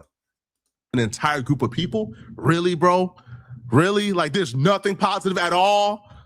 You're right. Like these people have never contributed nothing positive to the world, really, right? So when he reiterates these talking points, when he calls groups of people racial slurs, right? When he spews xenophobic, hateful talking points like the ones I just reiterated, it is like, damn, bro, I'm all of a sudden anti-Black American because I don't support him and people who support him. Roland Martin is now a tether, even though his ancestry dates back here, because he don't support Tariq Nasheed and people who support Tariq Nasheed. You feel me? It's because Tariq Nasheed has done a pretty great job at conditioning people to think that if you go against Tariq Nasheed, you're going against an entire group of Black Americans. Well, no, that's not the fact. All right, you're starting to repeat yourself, Poetic Flacco. I think you're trying to run up the run time, so I got to speed you up. Shout out to you. Like Black Americans identify with their lineage, they identify with delineation, they identify with their heritage, and they don't believe they're African Americans. They believe they're Black Americans, and they were born here. Black American and African American mean the same thing. Like what? Like oh my goodness, man. Black American and African American mean the same thing. I'm gonna give y'all my family history. The oldest person I ever met in my family was a Negro. Was colored. My grandmother was a Negro. My mother was born Afro-American. When I was born, I was Black. When my son was born, my oldest son, he was African-American. My youngest son was born, he was Black American. Black people, we change our name throughout the years. Like throughout the generations, we get new name changes, but they always mean the same thing. They always mean the same thing. They don't mean different things. They always mean the same thing. Shout out to McKinsley for coming through with the 5 Canadian. I think that's Canadian. Much appreciated. Exactly. It destroys the history. This is what I've been telling people for years. If we going by what you guys are saying, you're going to break the whole Black identity. You're going to break the whole Black history. Like you can't do it. This type of quote unquote delineation that they preaching, it's not possible. Shout out to you for the 5 and for all the support you've been giving. Shout out to you. Oh wait, somebody else supported too. Let me see. I think I got a gift. Info Love, son to gift. Shout out to you, Info Love, for sending that gift. Make sure you drop a comment so I can remember to shout you out. Because again, I'm reading on 2 different screens because the StreamYard doesn't show gifts. So I gotta have a split screen where the YouTube shows the gifts. But they don't put it where I could like give you props and show your name and stuff. So just drop a comment and I'll put you on the screen if you want to be. Shout out to you. But yeah, let's keep this going. Before Tariq Nasheed and after Tariq Nasheed. And the overwhelming majority of Black Americans believe in their heritage and their lineage and don't agree with Tariq Nasheed. So attacking Tariq Nasheed and his xenophobia and people who think like Tariq Nasheed is not an attack on Black Americans or Black American culture. It's an attack on Tariq Nasheed and people who think like Tariq Nasheed. We'll continue this conversation on another episode of his show this week. Now, I don't agree with everything Roland Martin had to say this time around, because I don't agree that it's the duty of Black Americans to stick up for immigrants that are being deported after their TPS status, got terminated. I don't think it's their obligation. I don't think it's their duty. I think it is our duty and our obligation because we know, for one, even if we didn't care about these people, it's our duty and obligation because we understand there are people who are doing this are coming after us next. We got to stop this now. If we don't stop them now, we're not going to be able to stop them later. That's the whole point. You can't sit back and watch somebody who's telling you the ultimate goal is you. Remember, the whole MAGA movement is basically no different. It's just basically a bunch of neo-Confederates. That's it. A bunch of people who miss Jim Crow, a bunch of neo-Confederates, a bunch of white nationalists. They want to get us. They want to get us. And if we don't stop them now, they will get us. So it is our duty. It's the same thing when I was explaining to people about voting for the Democrats. Voting for the Democrats is not voting for some mystical cabal of white people somewhere. That's voting for us. That's our side. They lose mean we lose rights. Like, what part of that is not clicking in your head? That's us. It's the same thing with the Nazis. The Nazis' first victims weren't the Jews, but the Jews was the group that they ultimately wanted to get. But they had to work their way up to the Jews by going after smaller groups. The gypsies, political enemies, the disabled. I don't know if this is the correct term to call these people because I don't know if it's offensive or not. Gypsies. Mixed people mixed with black blood. They worked their way up to the Jews. They didn't start with them. This is their way of working their way up to black people. The only reason he's hyper fixating on Haitians is because they're black. They don't want us here. They don't want us to have rights. That's why it's so dangerous for people to act like Trump being able to redefine the Constitution on the fly with his pen is somehow okay or a good thing. Like you got to stop saying this. You got to stop saying this.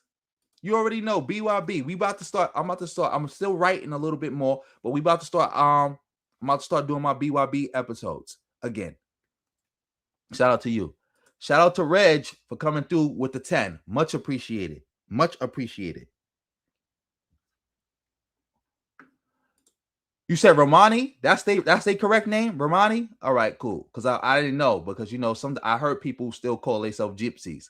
So I was like, I don't know if this is an Inuit Eskimo situation. I'm not too familiar. But thank you. Romani.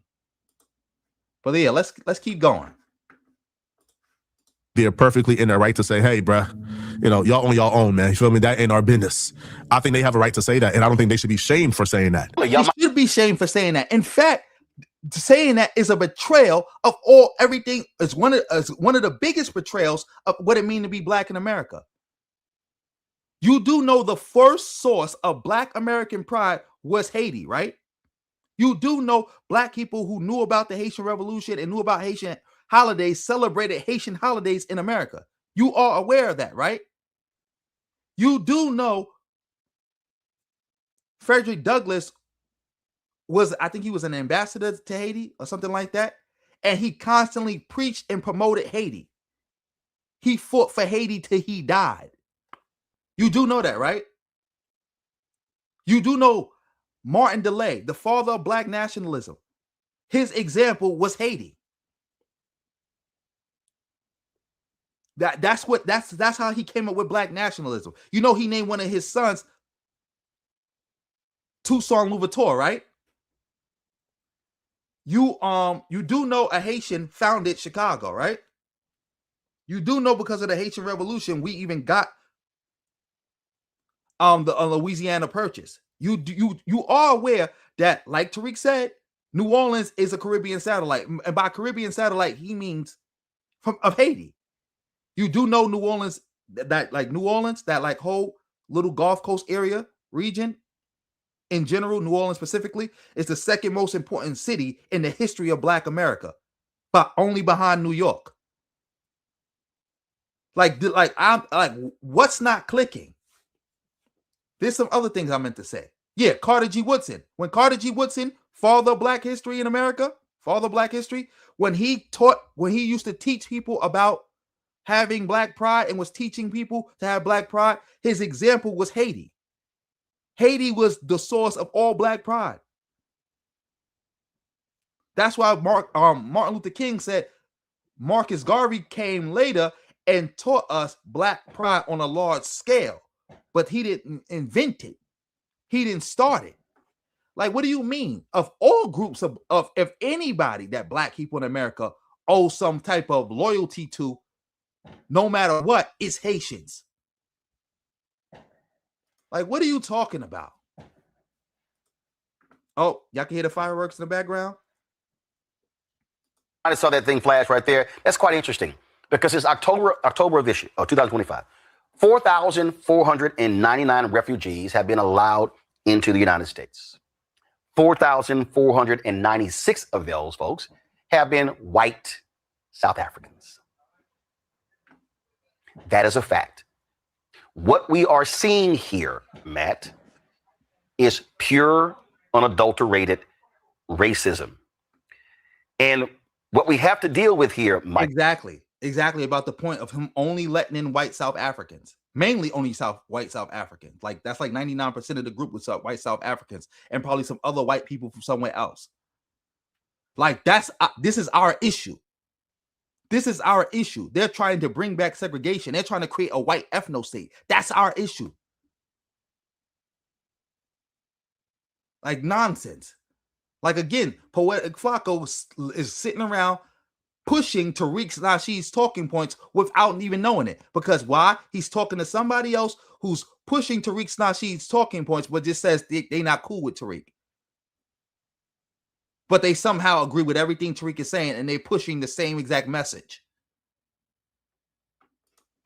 In Nicole, is that when these ADOS FBA people, when they spout language, the anti-immigration language, even anti-Black immigration language, they sound just like Tom Emmer. They sound just like Stephen Miller. They sound just like Donald Trump.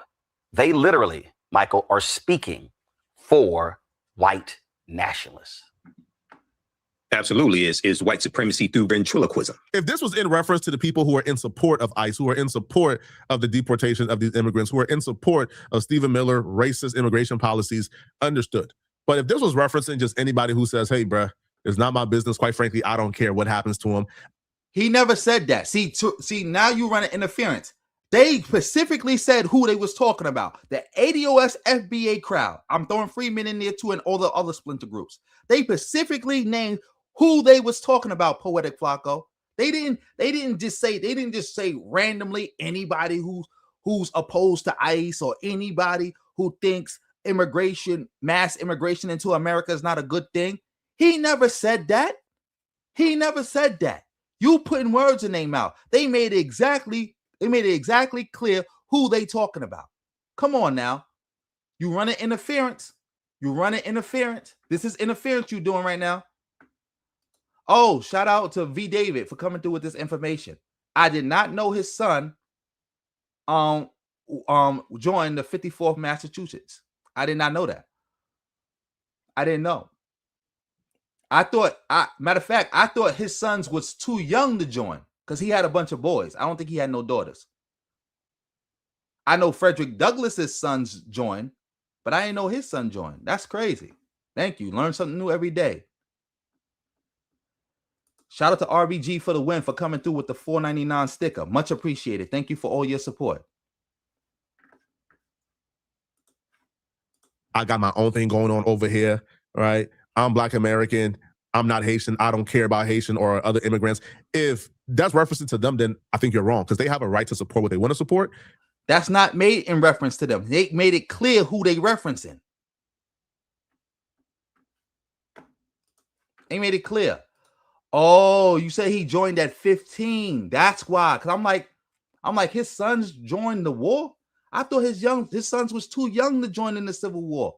Because I remember I remember Frederick Douglass was like, I'm too old to fight, but my son's gonna fight. And I remember Martin DeLay fighting, but he had a bunch of little kids. Oh, see, you learn something new every day. His son joined at 15. Exactly, Mackenzie. Haitians were a part of the American Revolution as well. No, Poetic Flacco is not Haitian. He's Afro-Liberian. And that's another thing. Like, that's a disgrace as you being Afro-Liberian running interference for the xenophobic hate cult that don't see you as they people either and don't want you here neither.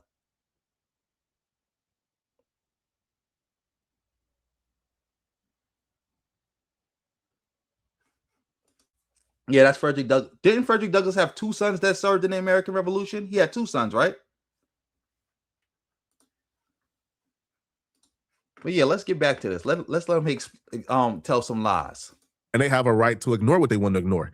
And if they say, hey, man, we got our stuff going on over here, that ain't our business, leave us alone, then they have every right to do that. And, and it's not right to, to shame them into, trying to support this or shame them into trying to march with these folks or support these folks, right? It's not their business. If they don't want to support, they don't have to support. However, standing by while somebody get jumped is a lot different than joining in on the jumping. So if you stand by and say, hey, man, it's not my business. I don't know you from a can of paint, bruh. I'm not hopping in when them folks jump you, bruh. Handle your own candle. Handle on your own. Leave me alone. That's one thing. They can't really blame you, right? If they made their own issues and they're getting jumped, they can't blame a total stranger for not stepping in. What issues did Haitians make other than being black? What issues did Haitians make other than being black? Palmer, you say he's Liberian. He one of the native Liberians. He's not an Afro-Liberian. All right, cool. Cool. Thank you for that clarification. Like, come on now. This is ridiculous. What did Haitians do to create their situation? Your analogy is not holding up. It's not holding up. To defend them. However, if that total stranger hops in and begins to attack them too, aka they begin to speak out in support of the deportation, they begin to speak out in support of Stephen Miller's racist immigration policies, they begin to join in with the white supremacists to go against the immigrants. Now, like, you're foul. Like, that's one thing, and you're foul for that. But if it's not your business and you don't care, then nobody can shame you for that, right? You have your right to ignore what you want to ignore. But ignoring and then hopping in and supporting it is one thing, right? And I think he's referring to a specific group of people, a very specific niche of people on social media, on Twitter, who identify with Tariq Nasheed, right? Again, a very small group, not all Black Americans, a very small group of people who identify with Tariq Nasheed. They're saying deport them all. They're saying F them immigrants. They're jumping in with the white supremacists to attack these immigrants. And that's where I think the problem lies. Because you could sit by and say, hey, man, that ain't our business. Leave us alone, bro. Y'all handle your own, right? Y'all come here and y'all undermine us and y'all are disrespectful to us. Oh, see, look, you just went full xenophobe. What is the difference? You just said that ain't got nothing to do with us. Leave us alone. Y'all come here. Y'all undermine us. Y'all disrespect us. Whose talking point is that? This is what I'm talking about. You're literally pushing Tariq Nasheed's message without pushing it. You're dissing Tariq Nasheed while pushing his message. Like, what kind of like? Come on, man. Y'all can't make this. You can't make this up. You're literally, not figuratively, literally pushing the message. You're literally pushing the message. Straight babble. Straight babble. So now Haitians come to America and undermine Black people in America? When that happened? Inquiring minds want to know, when did that happen? When did that start happening? When did I miss that? When did I miss that? When did I miss that? Let me know. Let me know. Somebody help me out. When did I miss that? Y'all say things like, oh, we work harder. Y'all don't work hard at all. And you guys join in with the white supremacists, some of y'all, to undermine Black Americans. So it's justified to attack everybody because what some Haitians have done, according to you. So it's justified to attack all Liberians and all Africans? Because you was surely upset and you fell out with Tariq once he talked about boycotting that African hair braider shop. Ain't no Africans ever quote unquote undermine or ever quote unquote said they work harder than Black Americans. That ain't never happened. Poetic Flacco, you sitting around, what you saying right now, you are justifying what Tariq does. You're justifying it. You just justified it. The only thing it seems that you mad about is that when it's get targeted towards Africans, and you just don't like the way he says it. Or you don't like the way, the energy he's giving in retaliation. When you can't tell somebody how to retaliate. If these Black immigrant groups are truly coming here, undermining Black people, and also talking down, you can't tell nobody how to address them, how to correct that situation. If they want to address that situation by calling them names and co-signing their deportation and telling people to boycott them, that's fair game. That's fair game. That's fair game, Poetic Flacco. According to you, they got a right to do that. So why are you crying about what Tariq doing? This is hypocritical. You justifying what they doing to Haitians based on some of them coming here, talking down, undermining. Well, that same logic can be applied to Africans. Same logic. Same logic. I heard George Bacon, the bozo, say that Liberians are undermining black people in Philadelphia. So can I use what he just said? And they be talking down. Can I use what he just said and just say, you need to get out of here? You need to get out of here, Poetic Flacco. We tired of you Liberians. Like, you need to go. Shout out to Tina for coming through with the jewels. Much appreciated. Much appreciated. Salute to Tina for coming through with the jewels. Salute. Like, come on, man. I'm happy I clicked this video. I'm happy. Because I wasn't going to click it until he said he was terrified. Because I was like, well, maybe he got some type of TPS. So let me hear him talk. But you just sitting here co-signing xenophobia. You sitting here co-signing the hate cult. You're no different than Tariq Nasheed. This is the same thing Tariq Nasheed did. He somehow so anti-Yvette Carnell, but he co-signing everything she ever taught. And pushing it himself. We don't feel like we now got to defend you from the very same white supremacists that you link up with when you get here. Handle your own. They're 100% justified. But saying, hey, I'm finna jump in with the white supremacists and help them attack you and help them go at you and help them victimize you, that's different, bro. And that's foul. But so that's not foul. That makes sense. If somebody is here undermining me, attacking me, and doing all kind of bad things to me, I got a right to respond. And the fact that they getting jumped by their own homies don't change that fact.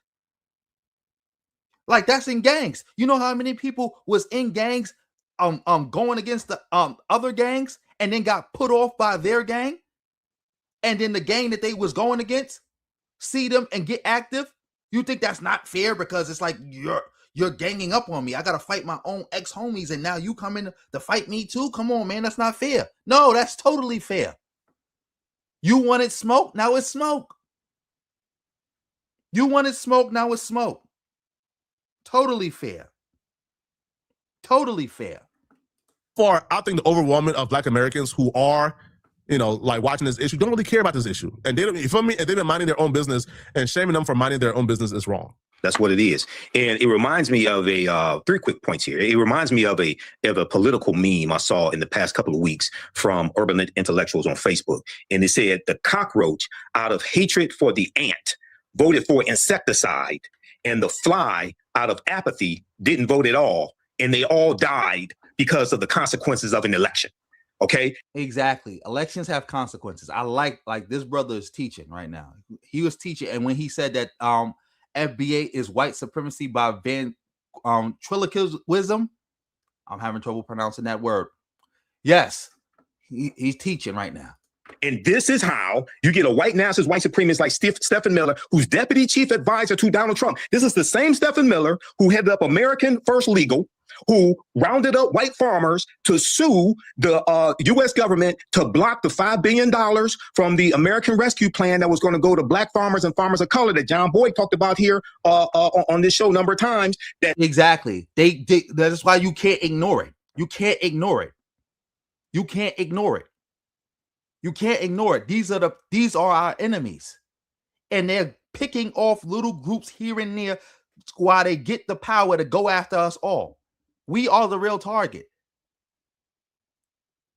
Nonsense. Imagine justifying co-signing some racism against black people from a white nationalist who's also doing that same type of racism against your black group of black people. You can't make this up.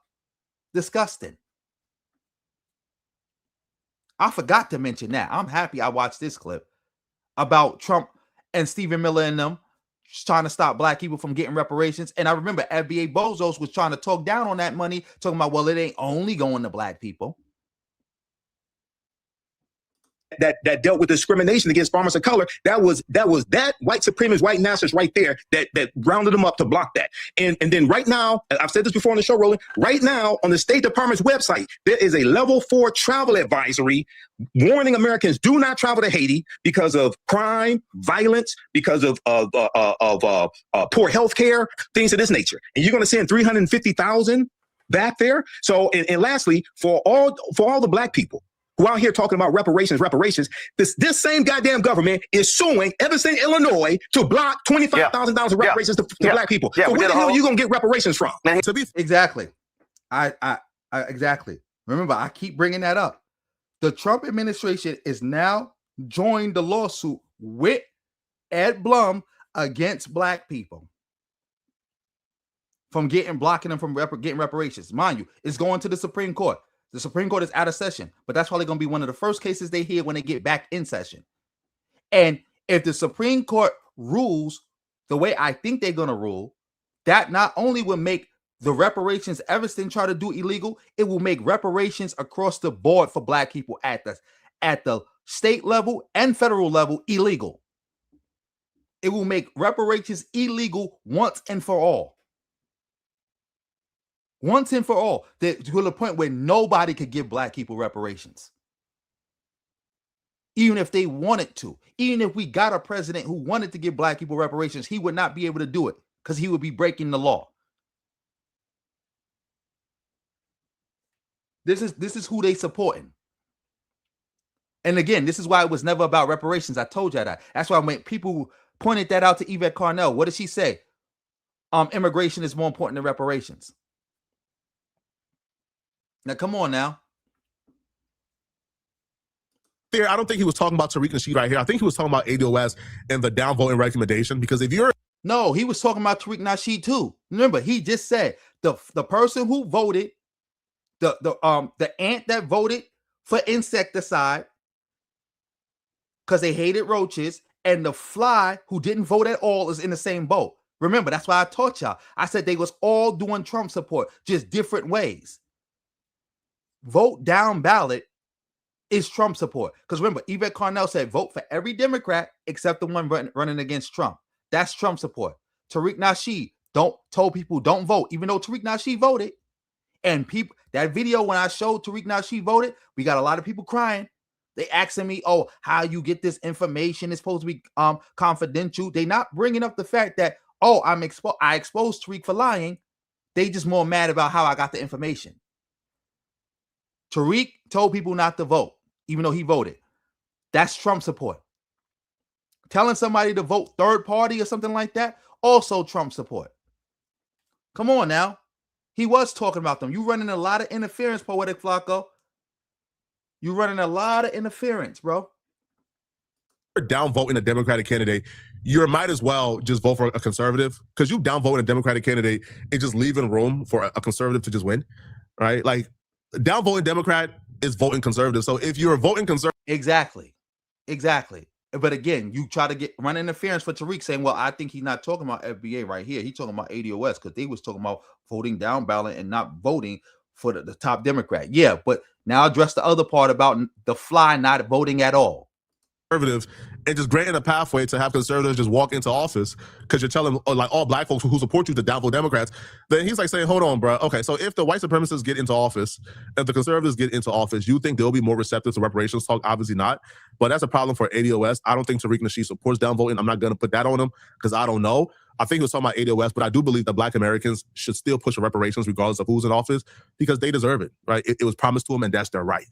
But let me know in the comment section, what do you guys think about this, man? If you're still watching this video and you want to watch another good video. We're not still watching this video. I can't believe you, Poetic Flacco. I can't believe somebody, you must have saw your numbers dropping or something. You must have saw your numbers dropping. So now you had to realize, oh man, my numbers dropping. Because you know, a lot of the FBA bozos are terminally online. So they watch a lot of stuff. So he was like, well, now I gotta, try to 50-50 it.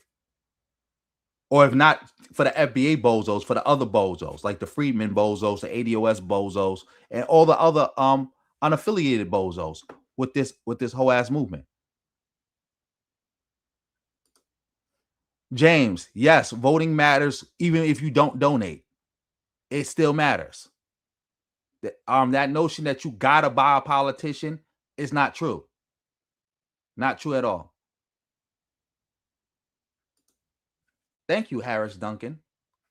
Exactly. Tomato, tomato, tomato. Nothing but tomatoes. Nothing but tomatoes. Like, come on. Nothing but tomatoes. You said the NAACP is reparations? Oh, man, I got to put you on timeout for that. I got to put you on timeout for that. Got to put you on timeout for that. Get out of here.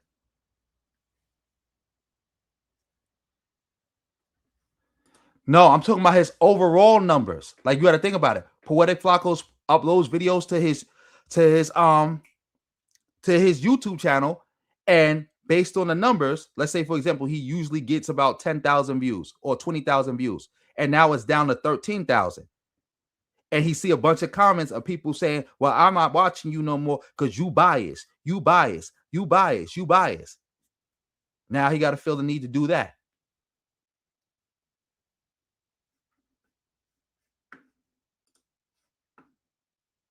Who said William Sherman was a Confederate? He was the greatest enemy of the Cavalier class. That's what he called the slave owners, the Cavalier class. Thank you. Now, let me see. I know it was somebody else who was crying that we got to get to. Who else was crying? Shout out to everybody in the building. Who else was crying? Matter of fact, I want to touch on this a little bit. We're not going to be long with this one. With this one. This is with Tariq. It's not. We're not going to be too long with this one. I'm gonna even speed it up because he's trying to address something Trump said. Shout out to everybody in the building. We're in the building. We're in the building, ladies and gentlemen. We're in the building. Round of applause to you. All right. What's going on, family? You guys good? How y'all living? We're doing the late night tapping. I don't even know what time it is. I know it's late. It's just late and my ass is up and I'm at a casino in damn Tulsa, Oklahoma. Up just doing shit. So what's exactly? Tariq is up at a casino in Tulsa, Oklahoma. He gambled away all the donations. So now he got to do a stream real quick so he could get some more money to gamble some more. You can't make this up. Like he said, he don't even know what time it is. He just popped up and did a late night stream while he sitting at a casino. You know why he did that? He blew that money. So he got to get that right back. Let me just tap in and just say a bunch of nonsense so people could donate to me so I could get back to gambling. You can't make this up. Didn't Tariq just say in the last show about how he about to be, when the lady was talking about organizing, and he was like, yeah, we definitely got to get on that. How you organizing at a casino? And I'm pretty sure you're going to hit up one of those them Indian casinos too, because you in Oklahoma.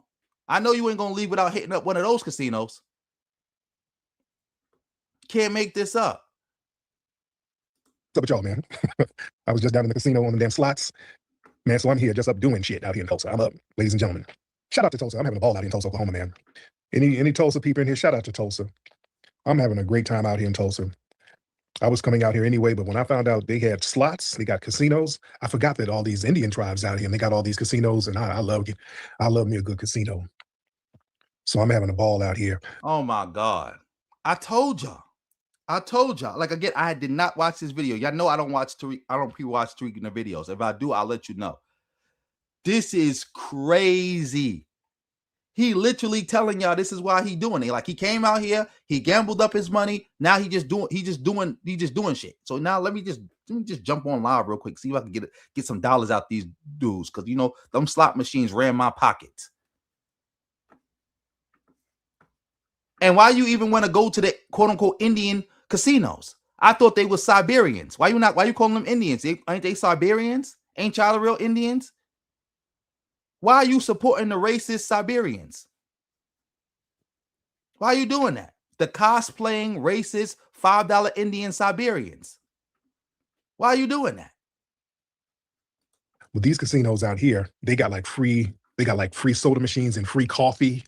The coffee's good as hell, and everybody's just hopped up. I had some of that good ass coffee. They know what they're doing. They want to keep your ass up, so you just keep gambling, putting money in these damn machines. They got free coffee everywhere, nigga. These machines, these casinos are slick. Yep, and you fell for it. You took that free coffee. You was up gambling. You lost a good amount of money, so now you got to do a live stream to try to get some of that money back. Shout out to Konguru for coming through with the $199. Yeah, he definitely do, because Tariq be gambling like crazy. He be gambling like crazy. Every time Tariq is always at a casino somewhere, crying about losing money, crying about getting cheated. Oh, they lure niggas in, boy. They ain't got no clocks. You don't know what time it is. Free drinks, free coffee. So you just up throwing your money away. I said, let me get my ass upstairs and talk to y'all. Y'all need to have an intervention with my ass. So I'm here. Let me shout out some of the family before I get started. Yep, exactly. Tariq was was down there playing, and he lost all that damn money. So now he come upstairs to try to get some money. Remember, he just said, I don't even know what time it is. And he just said he was down there gambling. They ain't got no clocks. He don't even know. He just know he gambled his money away. And now he coming upstairs to talk to the family because they need a quote unquote intervention. LOL. Now make sure y'all donate. While I talk nothing. You cannot make this up, bro. I'm happy I clicked this. I'm happy because I was supposed to be clicking on another video. I can't find it right now. I was trying to find another video of an FBA bozo crying. But, oh my God. You can't make this up, man. You can't. Let me shout out the family. Some of the regulars in here. I see Stephanie. I see she's been upheld by the Supreme Court also. So these different time zones are just throwing me off. So I don't know what time it is right now. But we're here. We're here. And I'm glad everybody's up chopping it up with me. First thing I want to talk about is, people are still talking about the birthright citizenship decision. It's been upheld by the Supreme Court. And as we know, changing the Constitution, that's not an easy task, which is understandable. People don't really want to mess around with that Constitution. You kind of want to leave a lot of things. You want to leave. As it should. It was upheld as it should have been. Keep going. Leave it be. I get it. But people are still talking about the birthright citizenship. And the great thing about the conversation about birthright citizenship is that people are now discussing who were the progenitors of that, who it was originally for. And that's a great thing. You cannot talk about the Amendment birthright citizenship without talking about foundational Black Americans. Can you guys hear me? Can you guys hear me? I'm getting the thing where my connection, it says it's lost. You guys can hear me good, right? If y'all can hear me, give me a thumbs up. Okay, we good. We good, okay. So like I said, man, Clarence Thomas, and we know he's done some buck dancing and samboing in the past, but Clarence Thomas is a foundational Black American. And he spoke truth to power as far as the main reason for birthright citizenship. He stood on lineage business. I give credit where credit is due. He's done some Sambo things in the past, but a broken clock is right twice a day. Let me read this article where they're talking about Clarence Thomas. They said on the final. No, and again, like I always say, we don't keep broken clocks in our house to get 2 minutes of correct time. And you need to find out what time it is, Tariq. You're talking about, I don't know because of time zones. That's a lie. Because when you switch time zones, your phone switched time zones with you. You don't know what time it is because you was out down there getting drunk and gambling all your money away. That's the only thing you know. I'm out of money, and you know right where to go to get some more money. Like a true addict. Can't make this up. Day of the Supreme Court's current session, the justices issued a landmark 6-3 ruling affirming birthright citizenship, a legal principle by which children born in the United States are automatically considered U.S. citizens. The ruling rejects an executive order issued by Trump that would have limited citizenship to cases in which at least one parent was already a citizen. The Supreme Court upholds citizenship promised to every freeborn person in this land. Well, let me skip down to Clarence Thomas part. Okay. Where's Clarence Thomas? I'm trying to get down to his part. Where is it? Come on, it's a long ass article. Exactly. He probably told him, he probably gambled on credit a little bit. And he probably told people like, yo, listen, you don't know me? I'm Tariq Nasheed. Look at all this money I be getting from my lives. I'm about to go live right now. Don't worry about it. I got your bag. I got the bag. I got the bag. Come on. Let me just get upstairs. Let me just get somewhere quiet. Let me stream. Come on. I got you. Okay. Okay. Where the hell is this? Okay. Here we go. Clarence Thomas dissented, arguing that the citizenship clause was primarily meant to formally enslave Black Americans and their descendants. Quote, Clarence Thomas said Blacks were entitled to citizenship because they were American. They had no other homeland, owed no allegiance to any foreign power, and were subject to no other authority. Thomas wrote in the dissent. That's more nonsense. They was never Americans. That's the thing that white lady who designed the Juneteenth flag said. Why I gotta be red, white, and blue? Because the slaves was always American. They was not always American. That's cap. If they was always American, we wouldn't even needed the 14th Amendment. The same could not. They wouldn't even have been enslaved because no American could have been a slave. Not be said for the children of foreign temporary visitors. That's a bar right there. That is a bar. That's absolutely true. And Ketanji Brown Jackson and her. Shout out to Julius in the building. You hit the nail on the head. All that anti-Native American talk, just to you got all these people donating money to you talking about, yeah, we the real Aboriginal. Those Siberians, those $5 Indians, those Siberians, they not the real natives of this land. We've been here. Got all that money talking that talk just to go to their casinos and give it away to them. And now you done blew a bag. Now you on live talking babble so you can just get another bag. You babbling to get another bag. Exactly. 3/5 of a human. Thank you. Shout out to everybody in the building.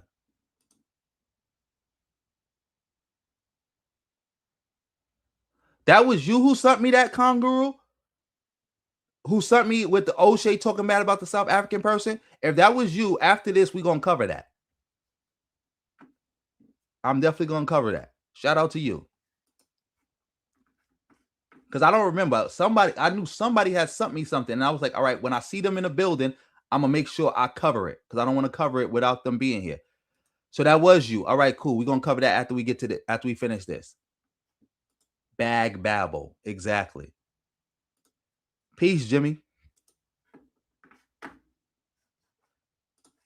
Her concurring opinion, she took Thomas to task, according to this article, for his alleged narrow interpretation of history. She said, despite his longstanding endorsement of a colorblind constitution, Justice Thomas now surprisingly suggests that the citizenship clause was a race-conscious remedial measure relating only to freed slaves such as Dred Scott, Jackson wrote. She dismissed Thomas's view, arguing that his narrow vision of the 14th Amendment bears little relationship to the history of its ratification. Bullshit. Again, it was for us. It was for us. And that's the main thing. People are talking about who it's for. Trump, after the decision, he did a speech and he kept saying, using the term, and he's used this term before, this thing was made for the babies of slaves. Let me play the audio. Trump has repeatedly said the 14th Amendment was. Tariq don't know what he's talking about. Ketanji Brown, she is right.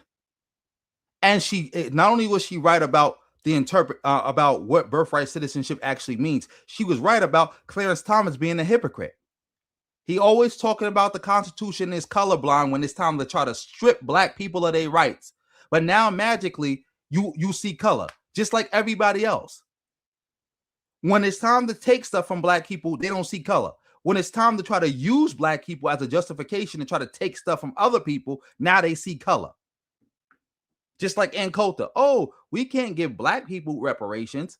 We can't do right by other groups because we haven't even done right by Black people in America yet. Are you for Black people doing right by Black people in America? No.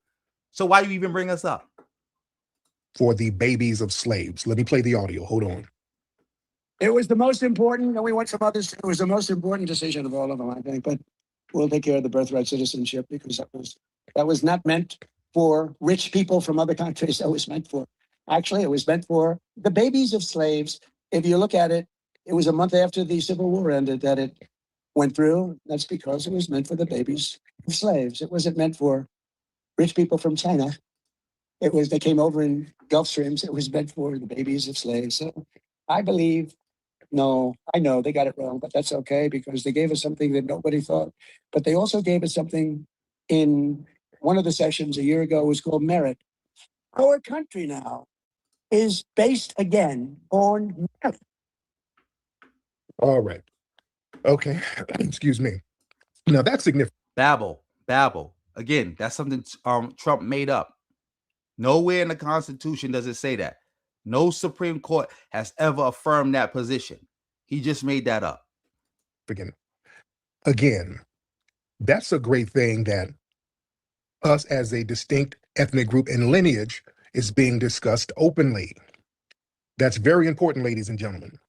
We have Trump repeating the term babies of slaves. That's foundational Black Americans. He's talking about a specific ethnic. Why he ain't say foundational Black American? And also, that's not the correct terminology. The correct terminology is descendants of enslaved Africans in the United States of America. And we were formerly enslaved, and the descendants of the formerly enslaved Africans in the United States of America. In the United States, not United States of America, United States. Group.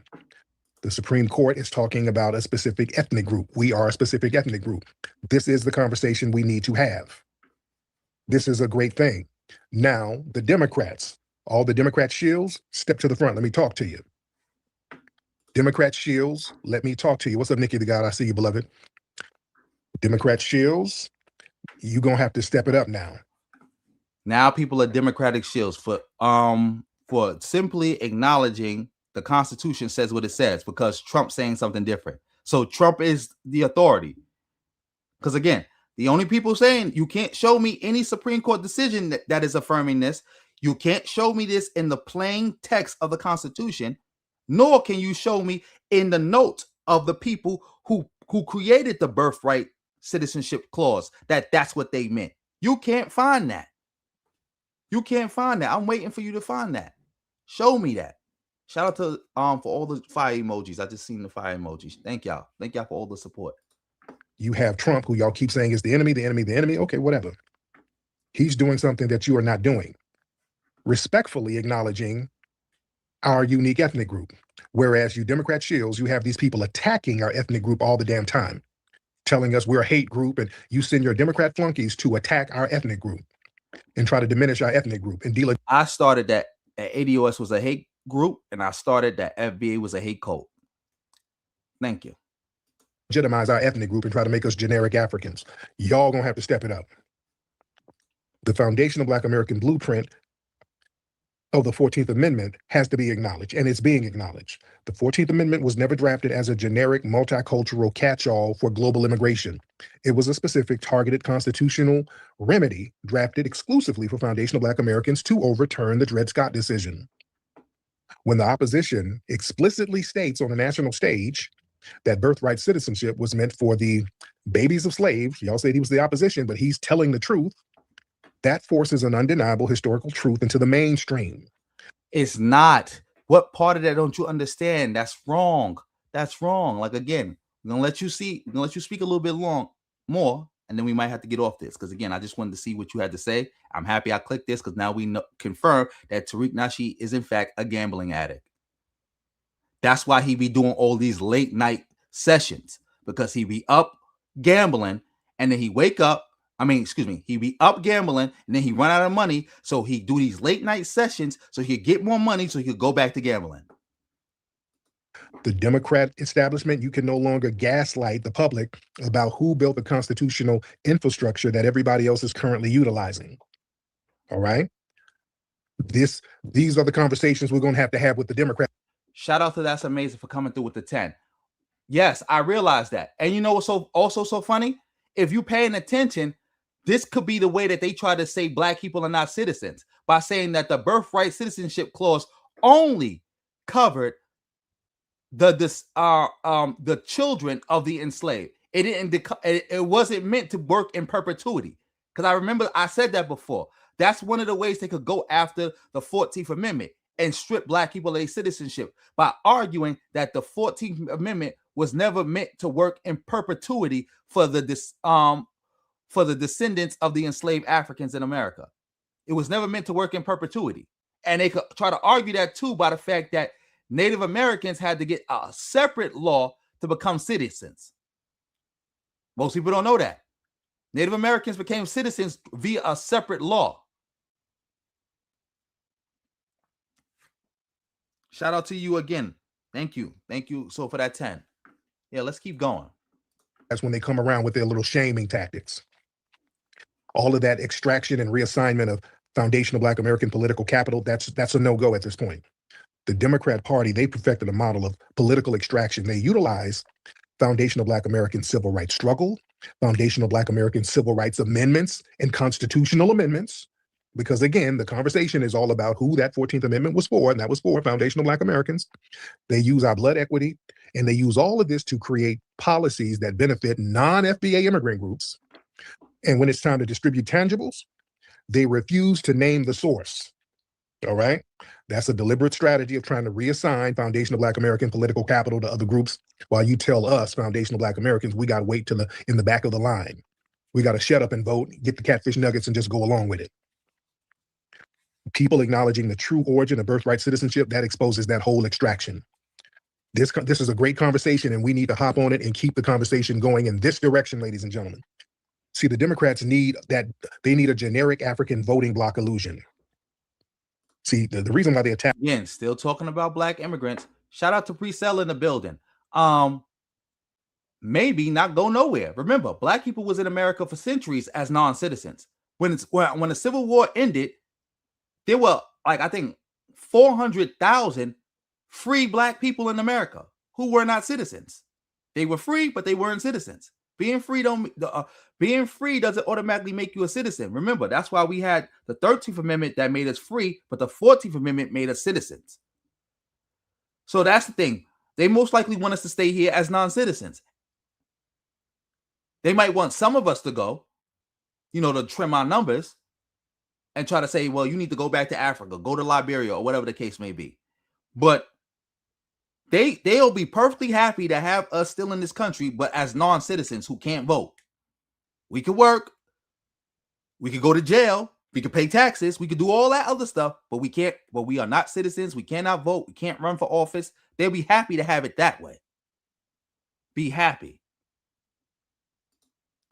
Generic African, that's a term Tariq made up to try to say that, oh, by acknowledging we got African ancestry, or by acknowledging we all Black, having race consciousness, that makes us generic Africans, and that means there's nothing special about us, which is nonsense.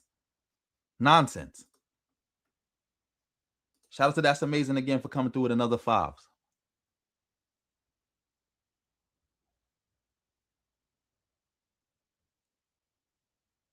Yes, that's also another point. Trump has also said that he wanted to deport American citizens. Remember, that's why he said that to the president of El Salvador. He told him that he needed to build like 4 more Seacocks, or however you say that word, because he wants to send people there. He said that off the record and on the record. And the people he was describing, he was talking about Black people, talking about, oh, we got people who need to go because, they doing knockout games and this and that, certain crimes. He was alluding to Black people. Like us, who assert our specific lineage, is because our lineage destroys the whole generic African or the generic minority voting bloc strategy.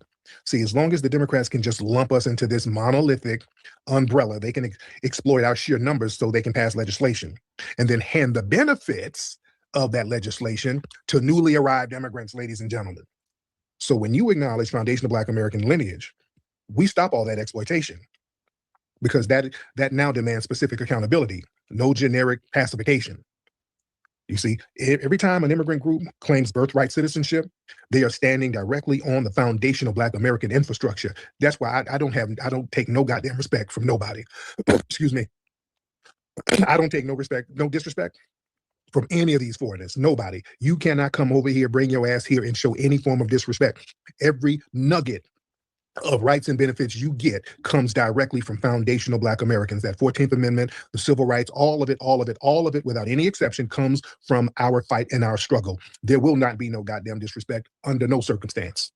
That's why I'm hard body on any of that shit. You understand? The Democrats, they don't want to acknowledge this, but we're forcing them to, because once you admit who built the infrastructure, then you got to eventually pay the damn builders. You understand? They want to try to keep. Shout out to Naps in the building. Go subscribe to Naps channel.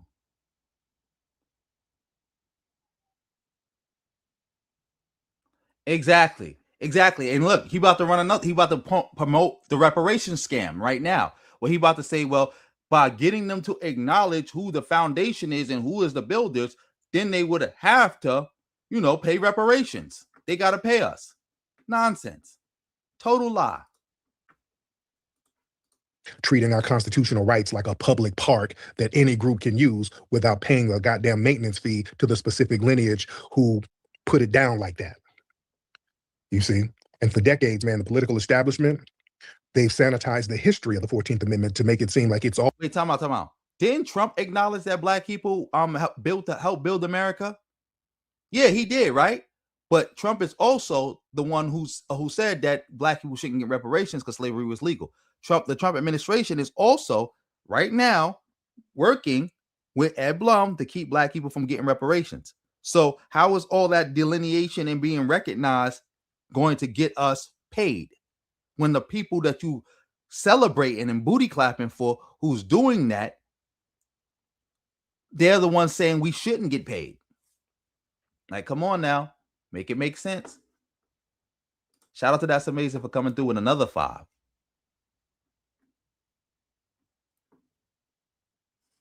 Exactly, it does.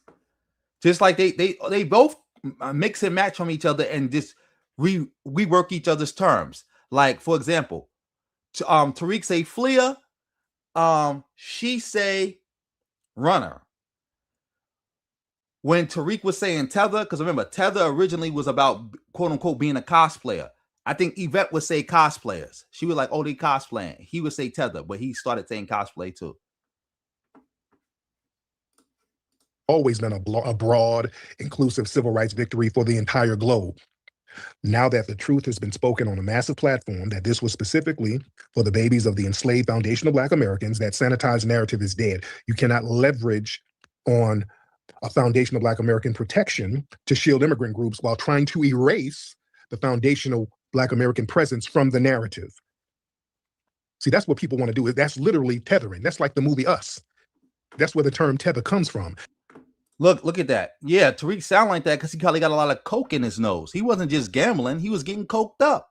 That's why his nose, he sound like that. Getting coked up, getting drunk, gambling all his money away. Don't know what time it is, even though he got a cell phone. And got to just jump on live real quick to get some donations. Yeah, it probably wasn't security standing over him. It was probably a drug dealer standing over him. Like, where my money at? And Tariq like, wait, chill. Let me go live real quick. I'm going to get your money. That could be the situation here. Yes, it's gross. Yes, Tina, very gross. Let's get back to this. You have this underground group of people who are tethers trying to destroy the real family so they can replace them. We're not having that type of nonsense. You're going to name the damn source of where this stuff comes from. Moving forward, man, it is imperative that y'all goddamn Democrats, you're going to name the source. You're not going to sit up here and attack our damn lineage all the time while you use all of the benefits of our lineage to help all these other groups. You understand? I'm out here in Tulsa, Oklahoma right now. Respect to Tulsa, beautiful, and I love the energy and I love the spirit and I feel the energy of the ancestors out here. I was over at the Greenwood Archer area where our foundational Black American ancestors were attacked by white tea supremacists. You can feel that energy over there. The Democrats never produced justice. They let the survivors sit up. Why didn't the Republicans produce justice? Also, you talking about Tulsa where people fled from. I thought FBA don't flee.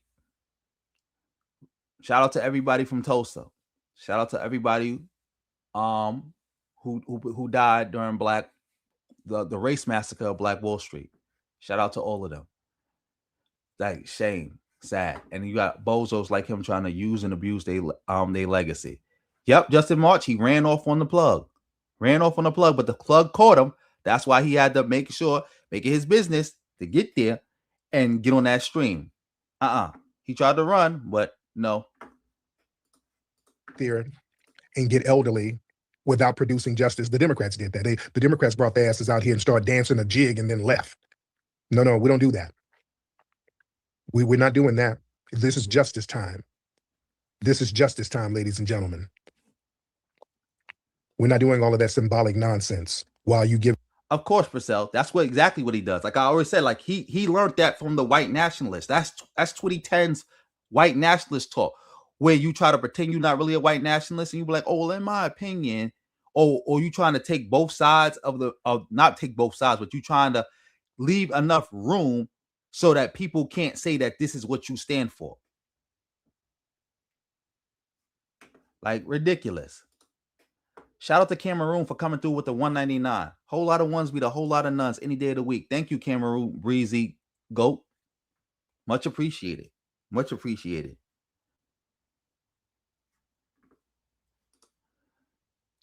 Let me see. What's the name? Luck. How do you donate? You can donate any way that's best for you. Any way that's best for you. But what's best if you want to donate what's best for me? PayPal, Cash App, Venmo. It's in the pinned comment. You hit one of those, let me know that you're hitting it, and I'll shout you out if you want to be shouted out, or I'll say the amount if you want to. That's it. You know, I take it all. A whole lot of ones beat a whole lot of nuns. I always say that. PayPal, Cash App, Venmo. Joining the channel. What is it? Super thanks, super chat, super sticker. I take it all. The gifts, I take it all. Yep, plausible deniability. For plausible deniability, that's it. For plausible deniability. Tangible benefits to all these other groups. And we've done so much and been through so much and paved the way for so many people. You're not going to have your flunkies just attacking our lineage all the time and trying to reduce our lineage and trying to diminish our lineage. Excuse me. You're not going to just reference civil rights or equal protection in a vacuum anymore. Get that coke. You're going to explicitly acknowledge that these legal precedents exist because of foundational Black Americans. And if you don't want to name the source, that's going to expose your clear intent to keep trying to operate a political Ponzi scheme off our damn history. Man, I've been all over the country in this last week. This is my birthday week. I wanted to just power up on a lot of ancestral energy. I'm hearing. Forget a birthday weekend. He having a birthday week. You heard what he said? Birthday week. He been having a birthday week. And now, and you see how he caught himself. Yeah, I'm having a birthday week. That's why I'm all over the place. But remember, I'm trying to get some of that ancestral energy. Ridiculous. Oh, somebody hit me on the Cash App. Drop if whoever donated to me on the Cash App, make sure if you want to be known, let me know.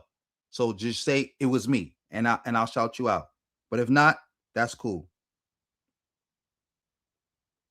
Much appreciated. Much appreciated. Tulsa now, getting some of that energy of the family here. I was in Georgia last week. I was in Atlanta. I went up to Lake Lanier. I was soaking up some of that energy, paying respect to Lake Lanier. Then I went over to Alabama, where my family was. I went down to the Montgomery Riverboat area where they had Fade in the Water, gave respect to them. Went down the road to Selma, where my blood family is. I went to the church, Mount Gilead Baptist Church. That was the early hub of the civil rights movement. That's where they organized the Selma marches. That's where they organized the first Black Panthers. Do y'all know the Black Panthers originally came out of Alabama? How many of y'all knew that? Raise your hand if you knew that. The Black Panthers did not start in Oakland. That's where Huey P. Newton and Bobby Seale and those guys got the idea from. They got the idea from Alabama. There was a Black. Right, you babbling now, Tariq. You're babbling. Oh, I saw it, Presell. Yeah, so shout out to Presell for sending that cash app. Much appreciated. Much appreciated. Much appreciated. Thank you so much. Thank you. Oh, somebody else sent the cash app too. So we got 3 people. One is Presell and 2 other people. So y'all let me know if y'all want to shout out or not. But by name. But if you don't, that's fine. I still much appreciated. I'm gonna give you that shout out. So you know I saw it and I appreciate it. I appreciate it.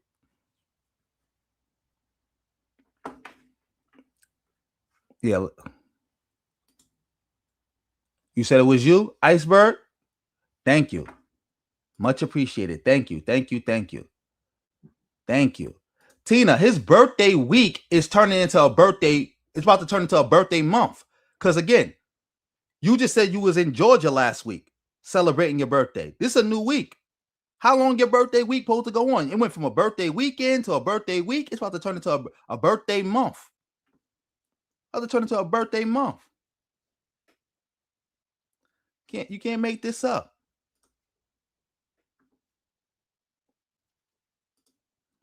I don't know if I take crypto. Like, I don't know. Like, if you donate crypto, will it turn into regular money or will it just stay crypto? Because I had like Bitcoin a little bit on the Cash App, but I don't got it no more. But I don't know. I'll look into that. But thank you for asking, because I'll definitely look into that. I'll definitely look into that. But shout out to you. So, okay, yeah. So I got 3 people. 3 people. 2 of them made them be known. Purcell and Iceberg. The other person who donated, do you want me to shout you out or no? Let me know. I think it was you. Luck, did you donate? Yes or no? Because you said thank you. But was that you? Let me know so I can make sure I properly shout you out. You already know I'm going to keep my foot on these bozos' necks all day, every day.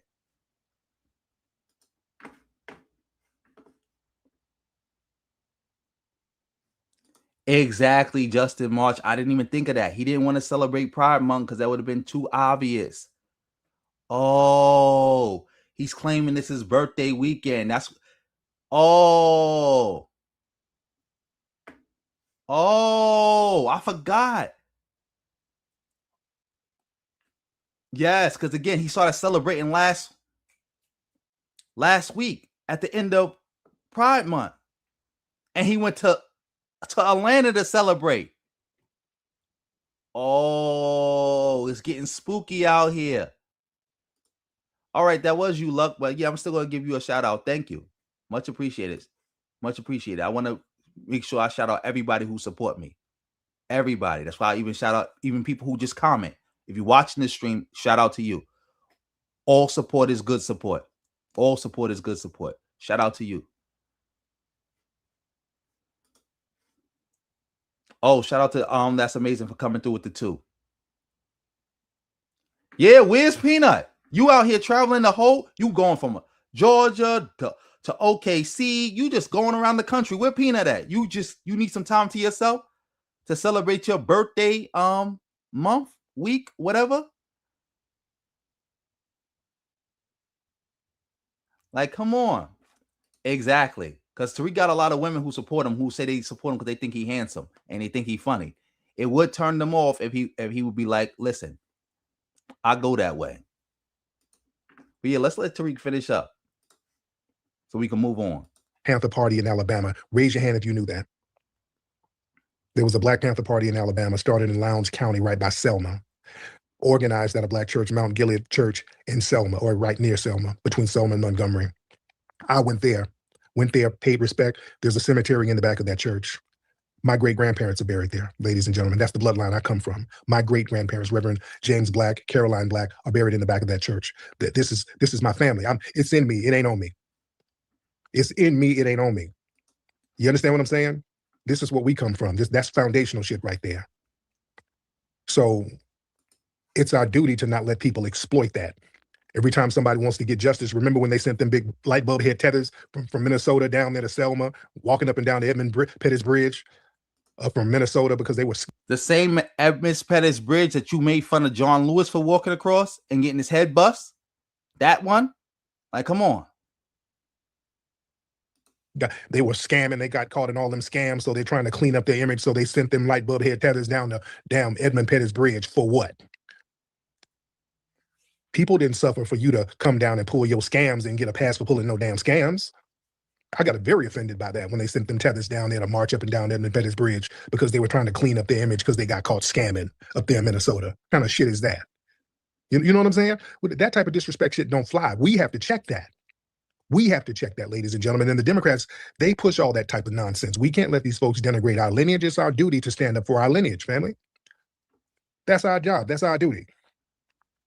And understand the birthright citizenship conversation that permanently dismantles the whole idea of trickle-down representation. Exactly.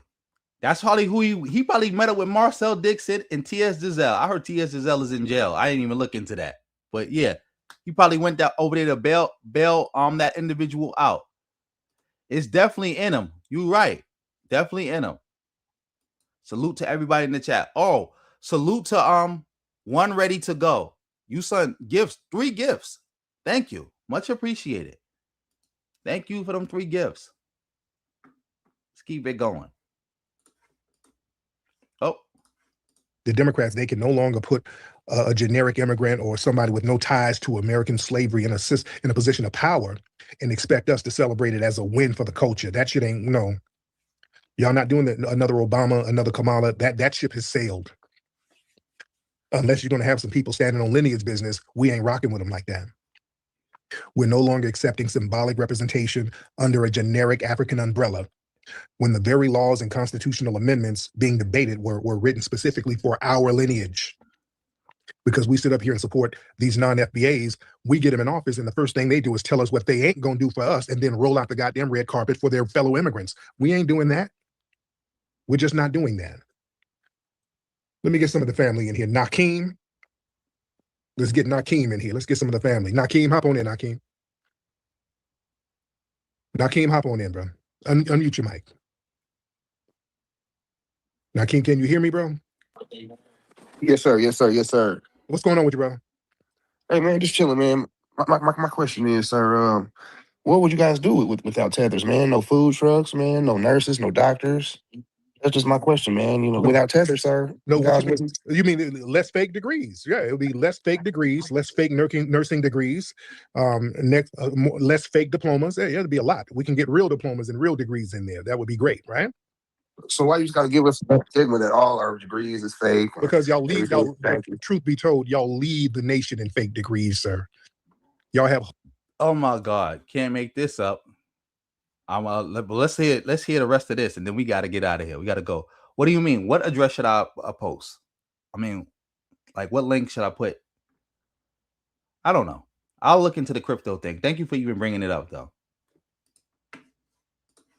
Whole fake degree mills, y'all. It's a whole thing. It's always some fake degrees, some fake scams. I mean, that's the problem. We're not making that up, sir. Y'all kind of got a reputation for that. There was a guy. What was this guy's name? He was out in where was he? In St. Louis. They caught one of your fellow tethers. He was a building inspector out there. Abe Banjo, Papula, whatever. He done finessed damn near $2 million. They gave him some money to repair buildings, and his musty ass finessed the money. God damn. This is what, yeah, we don't need it. We don't need it. We don't need you finessing. We don't need it. This just happened today. Without us, man, you guys wouldn't be nothing, man. That's a projection, sir. Where's the food trucks in the hood, man? You got the Arabs making all the fish and chicken. We don't eat your food trucks. We don't eat West African food trucks. There's no West. You don't have food in your homeland, so you don't have a food truck over here. What are you talking about? You don't have West African food trucks. What, bush meat bologna? What, you don't? We don't eat none of that shit. We don't eat bush meat bologna. What are you talking about, sir? Where's the doctors and the nurses, sir? We got them. Dr. Ben Carson. People like that. We've been had doctors and nurses. We were some of the progenitors of the modern medical industry. They were getting a lot of stuff from our herbalists, sir. Come on now. Those are TikTok doctors, sir. We have real doctors, sir. Oh, no, before TikTok, sir. Before TikTok. Dr. Ben. Sound like the is that revenue trolling Tariq, or is that somebody else? I don't know. Shout out again to One Ready to Go. Thank you again for sending those 3 gifts. Much appreciated. Carson is not a TikTok doctor. He's a brilliant doctor. He does some Samboing sometimes. He's a brilliant doctor. We have our doctors, sir. You're Johnny come lately. You don't even have doctors in your homeland. You don't even have hospitals, sir.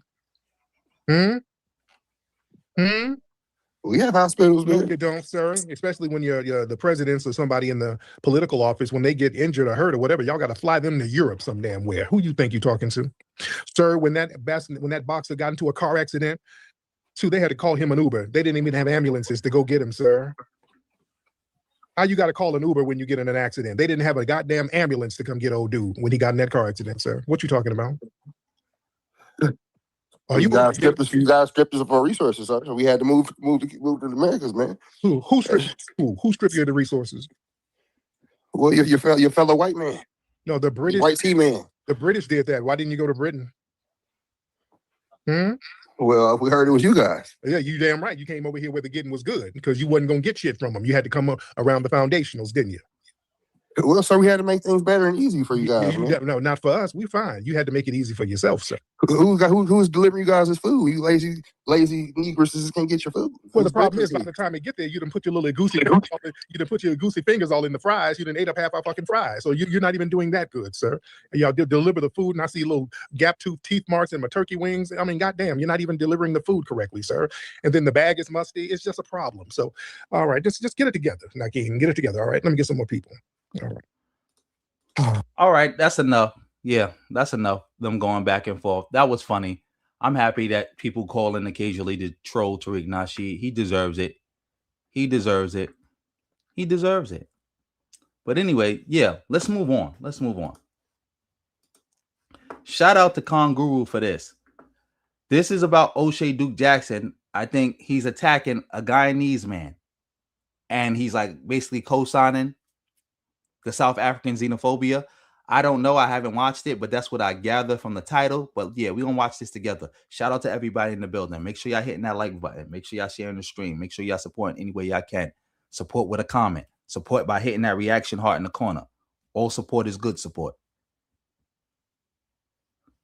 Let me see. You said your grandmother is Guyanese? That's what's up. That is what's up. Yeah. Let me tell you. I think I ate from a Guyanese restaurant before. Y'all the ones who be doing the curry duck, right? Y'all do the curry duck, right? Total disgrace. But yeah, let's get into this. Yeah, my people, I just want to address some issues that is going on. Ever since this xenophobic issue started, I've been getting calls from family members, from friends that will be calling you. Hey, we are worried. When are you coming home? When are you coming home? Yeah. The thing is, I have a lot of things to say. You understand? I have a lot of things to say, but let me start with this. I want to talk about the health sector. Ish. Guys, where is he from? He sounds like he's from Zimbabwe. I'm not sure. He's definitely from Southern Africa somewhere, but y'all let me know in the comments where this guy is from. You understand? It's not like coming home is the problem, you see? We know that home sweet home. Yeah, home sweet home. So we've been here and we'll be seeing people being attacked and we'll be seeing people being beaten and we don't want to come home. It's not like we are stupid or it's not like we don't know what is good. That is why we don't want to come home. No. But there are a lot of issues that is going on home. And when we look at ourselves now, when we come now, it's not going to favor us. You understand? This is important to know. I know so many Africans. As you guys know, I'm a Black American. I live in Uganda. So many Africans that live in Dubai and they send money home all the time, want to build something at home all the time, and their parents take the money. And a lot of Ugandans, a lot of Kenyans. And so once they get to Dubai, you always say, why don't you want to come back home? Like, oh, I'm coming. Oh, I'm coming. Stop the cap. Come on, O'Shea. You got to be a bozo every time you, like, come on, man. That's all you do. You live in Africa, but all you want to do is attack Africa all day. Mind you, the lifestyle you live, you could never live that in America. The love you get showed in Africa, you would never get showed in America. Nobody likes you, O'Shea. You's a bozo. The reason you left America because it was too hard for you. Nobody liked you. You got no respect. You wasn't getting no girls, nothing. You're a complete dweeb, but you sitting around here talking down on Africa.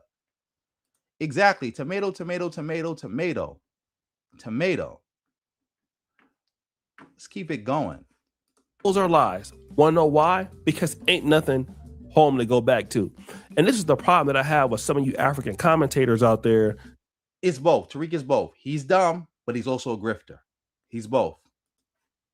That are so against the South Africans and their xenophobia. Well, the real issue is, why is there nothing to come home to? Y'all get real quiet when somebody hit y'all with those facts. Why don't you have anything home to come to? Okay?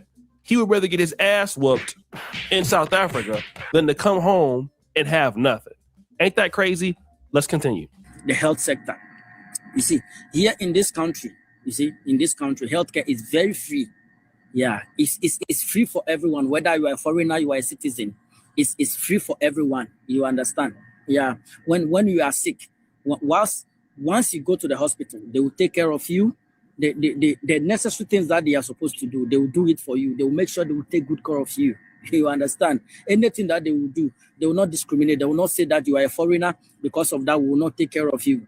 You see, but my country, where I'm coming from, you see, if you don't have money, going to the hospital is even a problem. Boom! These are the facts. Okay? We've had somebody that died on our team. Kim Nakama, he got into a car accident, and I don't know if they could have saved his life, but they wouldn't operate on him unless he had some money. And then he did have the money somewhere, but he wasn't conscious enough to get to it, so he passed away. They didn't operate on you first. Here in Uganda, you ain't getting nothing if you ain't got no money. Zero. The most they give you is a wave and a smile. Hello, how are you? That's it. Exactly. O'Shea, let's say it right. O'Shea Duke Jackson is a failed passport, bro.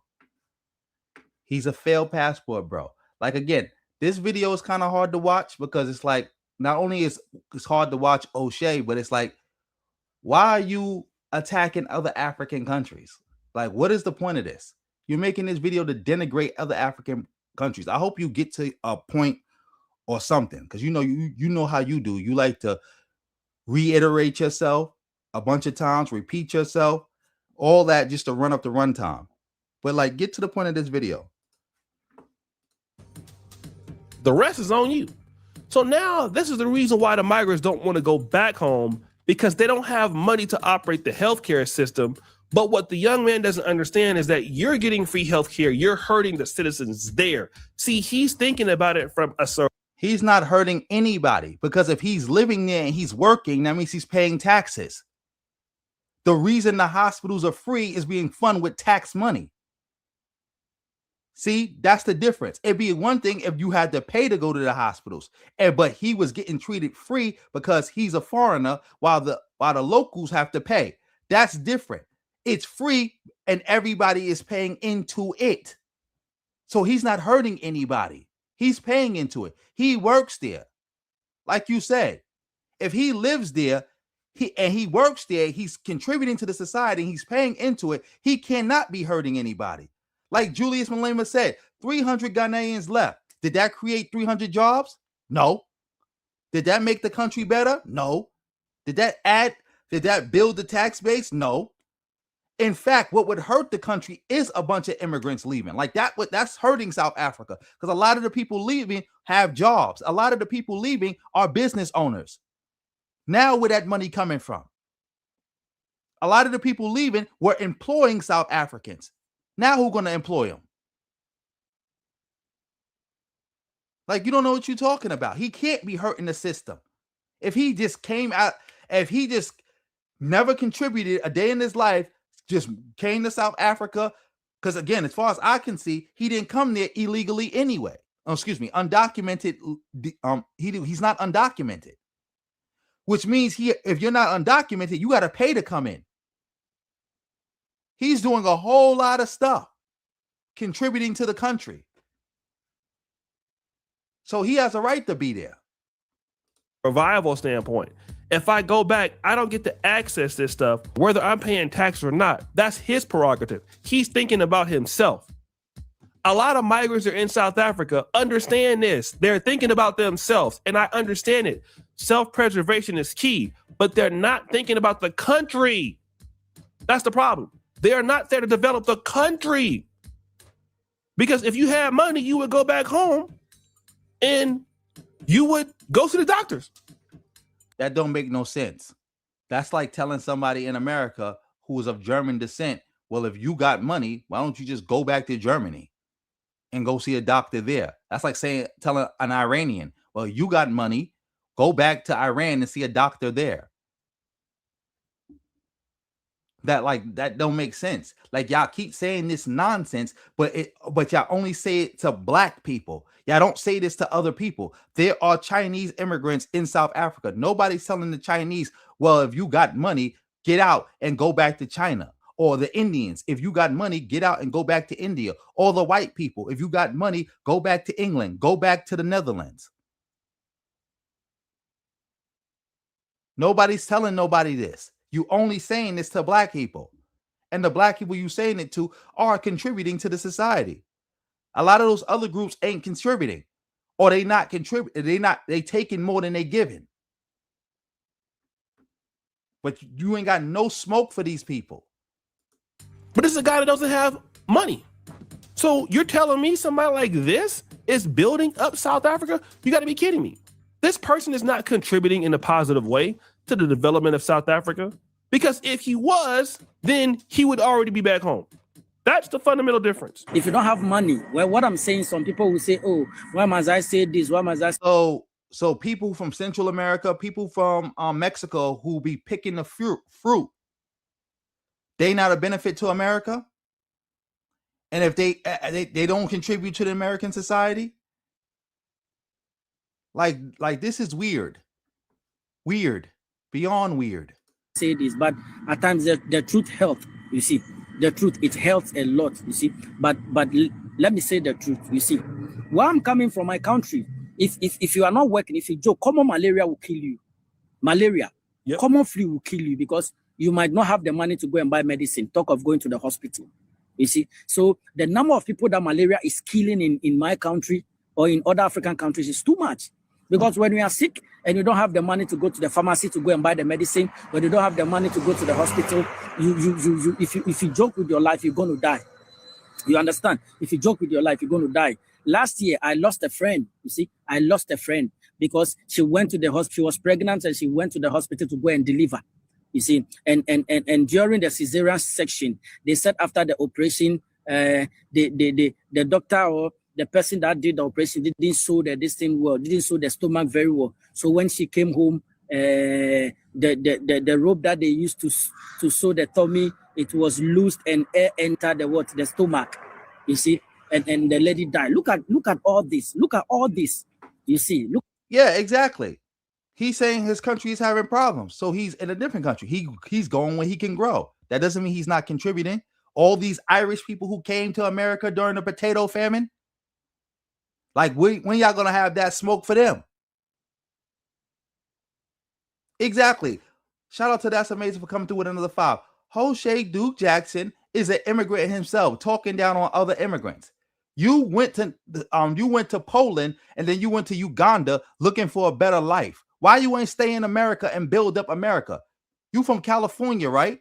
Why you ain't stay in California and build up California? California used to be a major black stronghold, and now the black population in California is in single digits. But why? Because we got people like O'Shea leaving, and instead of putting down roots and having a family, you in Uganda. When you going, like again, if you're getting all this money, I'm gonna use the same logic against you. If you're getting all this money, you doing all this work, take your ass back to America. Take your ass back to America. Look at all this. A 38 years girl, lady, she just died like that. So not only does he not trust the economy in this country, he doesn't trust it. He doesn't trust the healthcare system, because what he's saying now is, the lady that I knew, I had a friend, she went and got a C-section. So she must have had the money. And upon getting or paying for the C-section was not done properly and she still died. Now he's creating a layered argument. Firstly, I won't have money when I go back home. to afford the healthcare. So number one, I won't have a job. I won't have money. Without money, I can't afford healthcare. Third argument is, even if you could afford the healthcare is not good. So you pay for your death in his country, which I believe is Zimbabwe. I'm not sure. All this, a 38 years girl, lady. You didn't even do any research on this. You didn't even do any research. You just making it up as you go along, Jose. You just making it up as you go along. Can't make this up. You cannot make this up. A disgusting individual. You sitting here talking down on this man. He telling his story, and you trying to poke holes in it and trying to attack him and belittle him. You was a bozo. You didn't even do any research on this. And also, that's an issue in America. My girl almost died giving birth to one of our kids. Serena Williams almost died in America giving birth to one of our kids. Not when I'm sorry, I didn't get Serena Williams pregnant. I'm giving birth to her daughter. Like the birth mortality rate amongst Black women is through the roof. Through the roof. Just die like that. You see, true, because he's going to give birth. You see, but ever since I came to this country, I've never heard that they say somebody lost their life because of birth. I've never heard it. You see, that this one died because she went to give birth. No. You see, at times when you see the videos in my country, when you see the videos, the way when people go to the hospital, the way people are being treated, some of them are lying on the floor. Some of them are even standing. You see somebody with a drip standing, somebody with a drip lying on the floor. You see, we are seeing all these things. We are seeing all these things. And you are expecting us to come home to come and do what? Boom. Come home and do what? He ain't lying. I feel sorry for a young man. But unfortunately, you ain't got to go home, but you got to get the hell up out of here. You're a disgusting bozo. You're a disgusting bozo. You're right. You're right. He's he's grifting the South African xenophobia for views. He get to sit in this Africa and say, as a Black American, I totally agree with South Africa. They're doing the right thing. These South African xenophobes, yeah, get them out your country. Get them out your country. Yeah, she's okay. She's okay. Like, again, like it left scars and stuff and like sensitivity. Like she lost a sensitivity underneath her stomach. But yeah, she's all right. Otherwise than that, like this is like, again, this ain't no joke. This ain't no joke. Like, I don't know why you doing this fake, oh, I feel sorry for you, but you need to get out of here. Like, you grifting view. Look, you look terrible right now. Look terrible, you look stupid, and you're grifting for views. I couldn't imagine being this low where I'ma hear somebody talking about their pain and what they going through, and I'm being callous like this because I'm trying to run up my views to get more money. O'Shea, you're a millionaire. You can do something more productive with your time. Exactly, Future. He fled. He fled to Poland and then had to flee Poland to escape racism, to flee to Uganda. You got to go somewhere. And this is the problem. All this Pan-Africanism is really shifting the blame for somebody's mistakes onto somebody else to deal with it. That's what it is. You don't want to be solid in your own home country, so let us make somebody else deal with your problems. And it's not right. It really isn't. I feel sorry for this young man. He's looking out for himself. But he's about to get most likely ran up out of there. Yeah, because it seems like what I've seen, and I'm not trying to make fun of him, what they want to do to him is boop, boop, boop, bing, bing, bing, bing, bing, bing. What? That's what people, innocent people like him, most likely have coming. Okay, I've already seen folks do it. It's not funny, but I'm just saying that's what somebody like him. It didn't do nothing. But so even if we are being killed or we are being beaten, we will still be here. You understand? This thing that is going on, it's not everybody that is doing this. You see, it's not all provinces that they are doing this in South Africa here. Being beaten or killed is in South Africa is better than going home. You can say the same thing about black people in America. You know, black people were being beaten and killed in the North when they during the Great Migration to go back down to the South, but they stayed in the North anyway because they said being beaten, being bombed, being killed in the North is better than going back to the South, their ancestral homeland. You do know that, right, O'Shea? Black people were being lynched, killed, beaten. That's another reason why there's more sundown towns damn near in the North than there is in the South. Killing black people, lynching black people, bombing black people, beating black people, race riot after race riot. But black people stayed in the North because they was like, all right, they doing all this, but it's better to be up here than to be back in the South, in our homeland, the actual homeland of black Americans, the American South. Like O'Shea, your family is from, like, I'm not gonna say your family is from. You're from California, which means your family left the South to go to California. You know how much bad stuff was happening to black people in California? Like, if I'm not mistaken, you originally lived in LA and your family had to move out of LA because things got so bad and they moved to Sacramento. So they left the South because it was so bad, moved to LA, but LA was so bad that they left and went to Sacramento. You couldn't get your family to go back down to LA. You damn sure couldn't get them to go back to the South, no matter how bad Sacramento was, no matter how much racism was in Sacramento. And you talked about how Sacramento was bad. There was a lot of violence in Sacramento, a lot of drugs, a lot of everything. But y'all didn't leave because it was better than LA. Damn sure better than the South. Come on now. Like, this is the nonsense I'm talking about. If somebody flipped this stuff that y'all say onto y'all wouldn't like it. And y'all don't even know what y'all justifying. That's what I keep telling y'all. Y'all don't even know what y'all be justifying and what y'all be saying. By you saying this, you are co-signing white supremacists and what they have said about black people. Shout out to Mint Kinsley for coming through with another Canadian too. Much appreciated. Whole lot of ones with a whole lot of nuns any day of the week.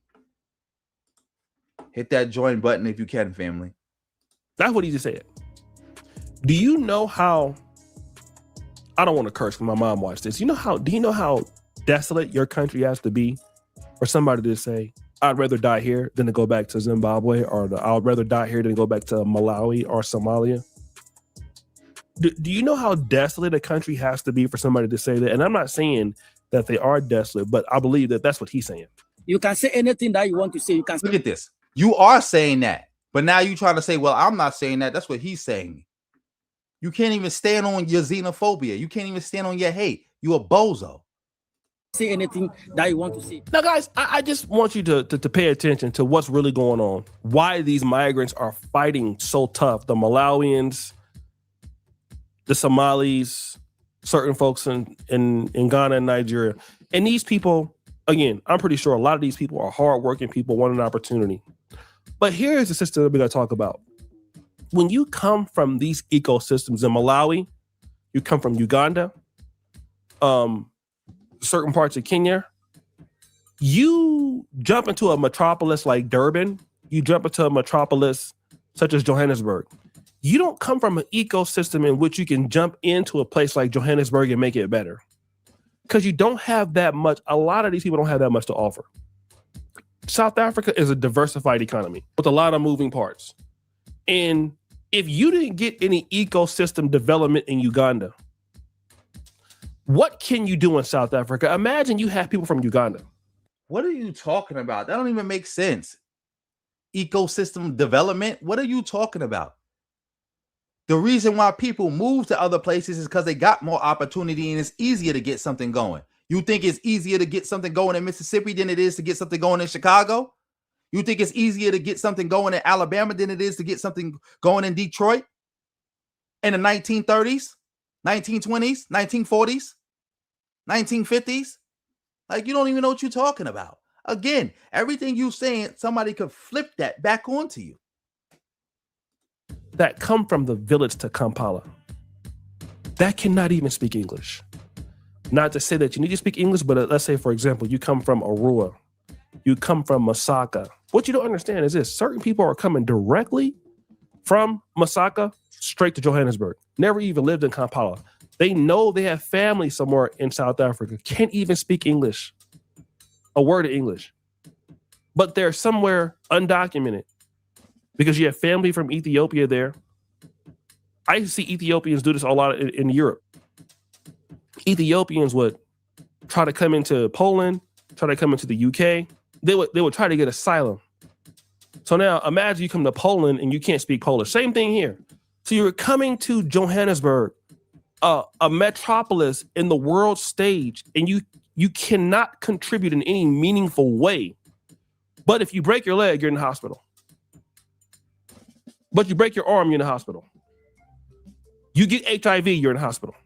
You give somebody else HIV, you're in the hospital. You're clapping people's cheeks, you're in the hospital. I mean, this is like this is, and you guys don't see this point. You in order for you to be in South Africa, a first world country, to keep it first world, you need first world people. I'm sorry. Let me say this so you hear it. See, again, I'm happy you said this. Shout out to Lord of Slaughter in the building. You see what he just said here? To keep a country first world, you need first world people. What's the difference between somebody, a white person saying in America, import the third world, become the third world? Mind you, they're talking about people of color, period. They're talking about black people in America too. They talk about how we destroy every environment we're in. Like, this dude literally just went full white nationalist. You just went full white nationalist just now. It's more than just pure babble. He just went full white nationalist. This is what I keep saying. All these dudes keep saying is just, they all just keep using white nationalist talking points. They just keep pouring chocolate on them. That's it. Now, oh, you need first world people? Exactly, WT. Kunten. Exactly, Presell. He think he teaching. Exactly, visionary. First world equals white. You not a part of the first world, O'Shea. Like, y'all really think that the white man think y'all his friend, or y'all got some type of special relationship because you was born in America. You can't make this up. I think he did say no cap. I'm gonna rewind it a little bit. That was a bozo. You're clapping people's cheeks, you're in the hospital. I mean, this is like this is, and you guys don't see this point. You in order for you to be in South Africa, a first world country, to keep it first world, you need first world people. I'm sorry. Let me say this so you hear it and you hear it clear. People who are underdeveloped as migrants do not come and keep things developed. I'm not saying. So the European underdeveloped migrants who came to America didn't keep America developed? Remember, the European immigrants who came to America were all from poor countries or from the poor part of their countries. Most of them never lived in anything other than a village. In fact, this was one of the arguments people made about letting certain type of Europeans come to America, saying that, oh, they come from underdeveloped areas. They wouldn't even know how to assimilate into a modern society with big cities. That's what you're saying, which is totally false. Like, America is the proof positive that talking point is false. False. Shout out to That's Amazing for coming through again with another 5. Yes. And not only that, he's justifying Europeans coming to South Africa. They first world people, right? So they should be able to just come to South Africa and live no problem. All of them. But if you have a great number of underdeveloped migrants in their country, you do not keep up development. Why? Because South Africa's ecosystem is already weak. This is not the United States, guys, where you can be a Somalian. You can come into the United States ecosystem if there's money for you to go to junior college. Oh, look at that. Again, I did not watch this video. I just made that point saying I can refute you by pointing out America. Now you trying to argue about, well, this ain't America. That's how true it is. There's money for you to learn trades. There's money for you to go to medical school or whatever. You can join the military eventually. We have a developmental ecosystem in the States. In Canada, there's a developmental ecosystem. South Africa is fractured. They don't have that ecosystem available for other people like we do in other parts of the world. Okay? I get you got academics in South Africa, from Nigeria, from Uganda. Okay, great. The majority of these people that are coming in, these people are not academics, guys. Because if they were, they would already be in their countries, most of them. If that's the case, then what about the people you just named? You just said, well, I get it. We got some academics, but if they was academics, they would be in their own country. How do you know? How do you know? How do you know? Most of these people are not very, very skilled, very, very highly educated. They cannot increase the GDP. They are not increasing investment. These are people like this that have largely nothing to offer this country. And they are there for them. And it's unfortunately when they're about to get beep, beep, boop, boop, boop, boop, bop, bop, bop, all of that. And when you see it on tape, it's sad. But that's all. Like when you're saying that you don't want to go home, you rather die here. What is the South African going to say? Well, it's time for to get that beep, beep, boop, boop, bop, bop, bop. I mean, because you're not going to leave. Then you want to say it's violence. No, the real violence is what the country did, what his country did to him. That's violence. You can't make this up, bro. This is sad. I hope this is, let me see. Yeah, this is almost over because I can't do no more of this. I cannot do no more of this. Your healthcare is not invested, but your leaders are stealing money. That's who really needs to get the big, big, big, big, big, boom, boom, boom, boom, bop, bop, bop, to be honest. So guys, what do you think? It's your boy, O'Shea Duke Jackson. Subscribe. If you're on YouTube, follow if you're on Facebook. Come on, O'Shea, get out of here. We done with you. Use a bozo. Shout out to everybody in the building. Family, I might have to go because, like, again, I just got a text message. So, yeah, I might have to pick up my kids. So, yeah. Shout out to everybody in the building. Shout out to everybody who came through. Much appreciated. Family, if you in here right now, I'm going to say this. Don't leave yet. I would like everybody to do me a favor. Do me a favor. I'm about to just drop this right now. I'm about to drop it right now. Do me a big favor if you can. Subscribe to all my channels because again, I'm about to do it big real quick with the content, but subscribe to all my channels. I just dropped the comment right there. Subscribe to those channels. That's free. That don't cost nobody a thing.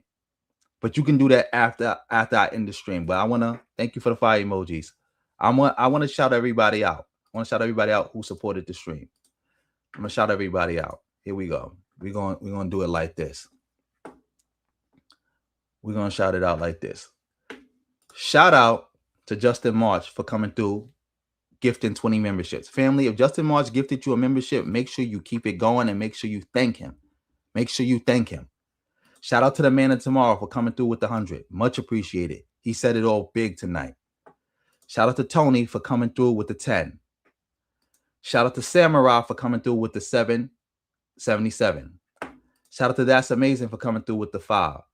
Shout out to That's Amazing for coming through for the 5 again. And as you can see by his name, he's also a member of the channel. So you can hit that join button, become a member of the channel. Shout out to Jen Summers for coming through with the $4.99. Shout out to Kanguru for coming through with the $9.99. Shout out to That's Amazing for coming through with the 5. Shout out to a pimp named Slickback for coming through with the $9.99. Shout out to McKinsley for coming through with the Canadian 5. Shout out to Reggie for coming through with the 10. Shout out to RBG for the win for coming through with the $4.99 super sticker. Shout out to Kanguru for coming through again with the $1.99. Shout out to That's Amazing for coming through with the 10. Shout out to That's Amazing for coming through with the 5. Shout out to That's Amazing for coming through with another 5. Shout out to Cameroon for coming through with the $1.99. Shout out to That's Amazing for coming through with the 2. Shout out to That's Amazing for coming through with the 5. Shout out to That's Amazing for coming through with another 5. Shout out to Mackenzie for coming through with another 2 from Canada. Shout out to That's Amazing for coming through with another 5. Shout out to Pre-Sell for donating on the Cash App. Family, you can hit the Cash App. And if you hit the Cash App, let me know if you want to shout out or not. Shout out to Iceberg for hitting the Cash App. Shout out to Lucky for hitting the Cash App. Now we got to go to the gifts. Shout out to the Visionary for dropping. I think you just sent another gift. All right. Shout out to the Visionary for coming through with 7 gifts. Much appreciated. Thank you. Thank you. Shout out to you for coming through with 7 gifts. That's the Visionary right there. Also a member of the channel. Shout out to, let me see if I can find the other gifts. Info Love for coming through with a gift. You didn't comment, so I can't really show you, but shout out to you. Shout out to Tina in the building for coming through with a gift. Salute to you, Tina. See, Justin March even saluted you. Salute to you, Tina, coming through with the gift. Shout out to Ready One to Go for coming through with 3 gifts.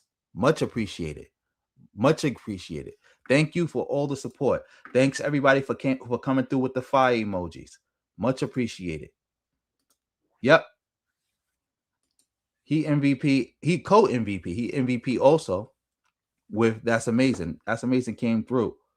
Shout out to everybody. Shout out to everybody who coming through for just dropping a comment, for participating, for hitting the thumbs up button, for hitting that reaction heart.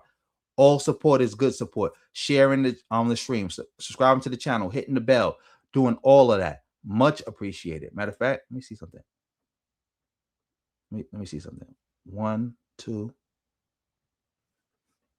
3,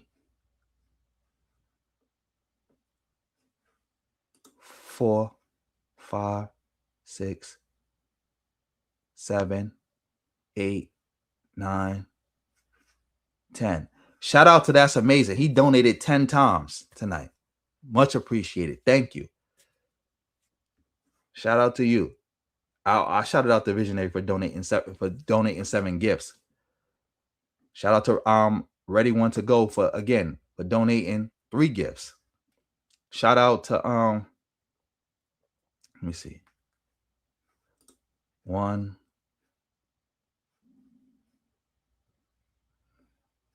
2.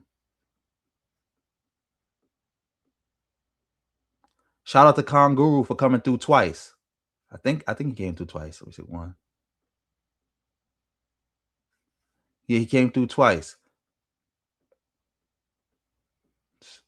Shout out to Mackenzie for coming through. 1. Let me count.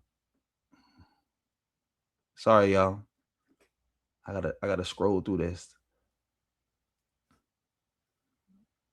1.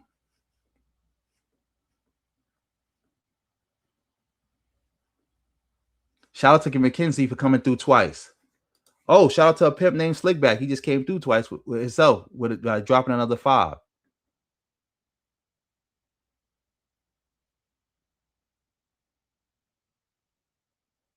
Of course, you already know that about O'Shea. O'Shea been a fraud. He been a fraud. That's why I never knew how people could follow him. I always said that, like, O'Shea, he's a fraud. He's a fraud. Total fraud. I don't get it. I don't get it. Hopefully, I made sure I shouted out everybody. If I missed somebody, let me know. Somebody has sent me something on the Cash App the other day. Shout out to you for that. Again, I don't know if you want a shout out in person. You didn't say whether you wanted to shout out or not, but thank you. Thank you. Much appreciated. Always appreciate. I always appreciate all the support I get. I don't even know how much it means to me. It helps keep me going. I'm not gonna lie. Not gonna lie. And shout out to the person who told me I should try to monetize myself a little bit more, because it's like I definitely was doing this for free all these years. But shout out to you. And yeah, I'm gonna end it here. Family, also, like I said, you can donate any way you can. As you can see in the pinned comment, that's the best way and easiest way to donate as far as I can get it immediately. PayPal, Cash App, Venmo. but I appreciate any donations, any way they come, and for any amount. Whole lot of ones beat a whole lot of nuns. And shout out to the person who came through. I didn't keep your name, but shout out to you for letting me know I should look into being able to accept crypto. So big shout out to you for that. Oh wait, I got another donation. Shout out to your tech homeboy for the $1.99. Much appreciated. You already know I'm staying on these bozos. I'm never gonna stop. Never gonna stop. I'm never gonna stop, no matter what. They can't stop me. That's another reason why I say make sure y'all subscribe to my other channels, because they do be flagging me. I do be getting videos taken down, all that, but I'm not gonna stop. Not gonna stop. So shout out to you for that. But anyway, family, yeah, I gotta go. My kids is calling for me. Have a good night, good evening, good afternoon, good morning, whenever you watch this or wherever you at. And on that note, family, peace. Wait, time out. You said, oh yes, I definitely will do that. I'm gonna do a live Q&A. I was thinking about doing a members only live Q&A first, and then letting other people do another one. But yeah, I definitely will do that. Definitely. Oh, shout out to that your tech homeboy for doubling up with another $1.99. Of course they got me blocked. Remember, yesterday we tried to listen to Tariq on Twitter. We couldn't even listen to him because he blocked me. They got me blocked on everything. They would have me blocked off their YouTube if they could. But yeah, let me get up out of here. Again, I'm seeing people hitting the reaction heart. Thank you for that support too. I'll see y'all later. Thank you again for all the support. It means so much. And on that note, family, peace.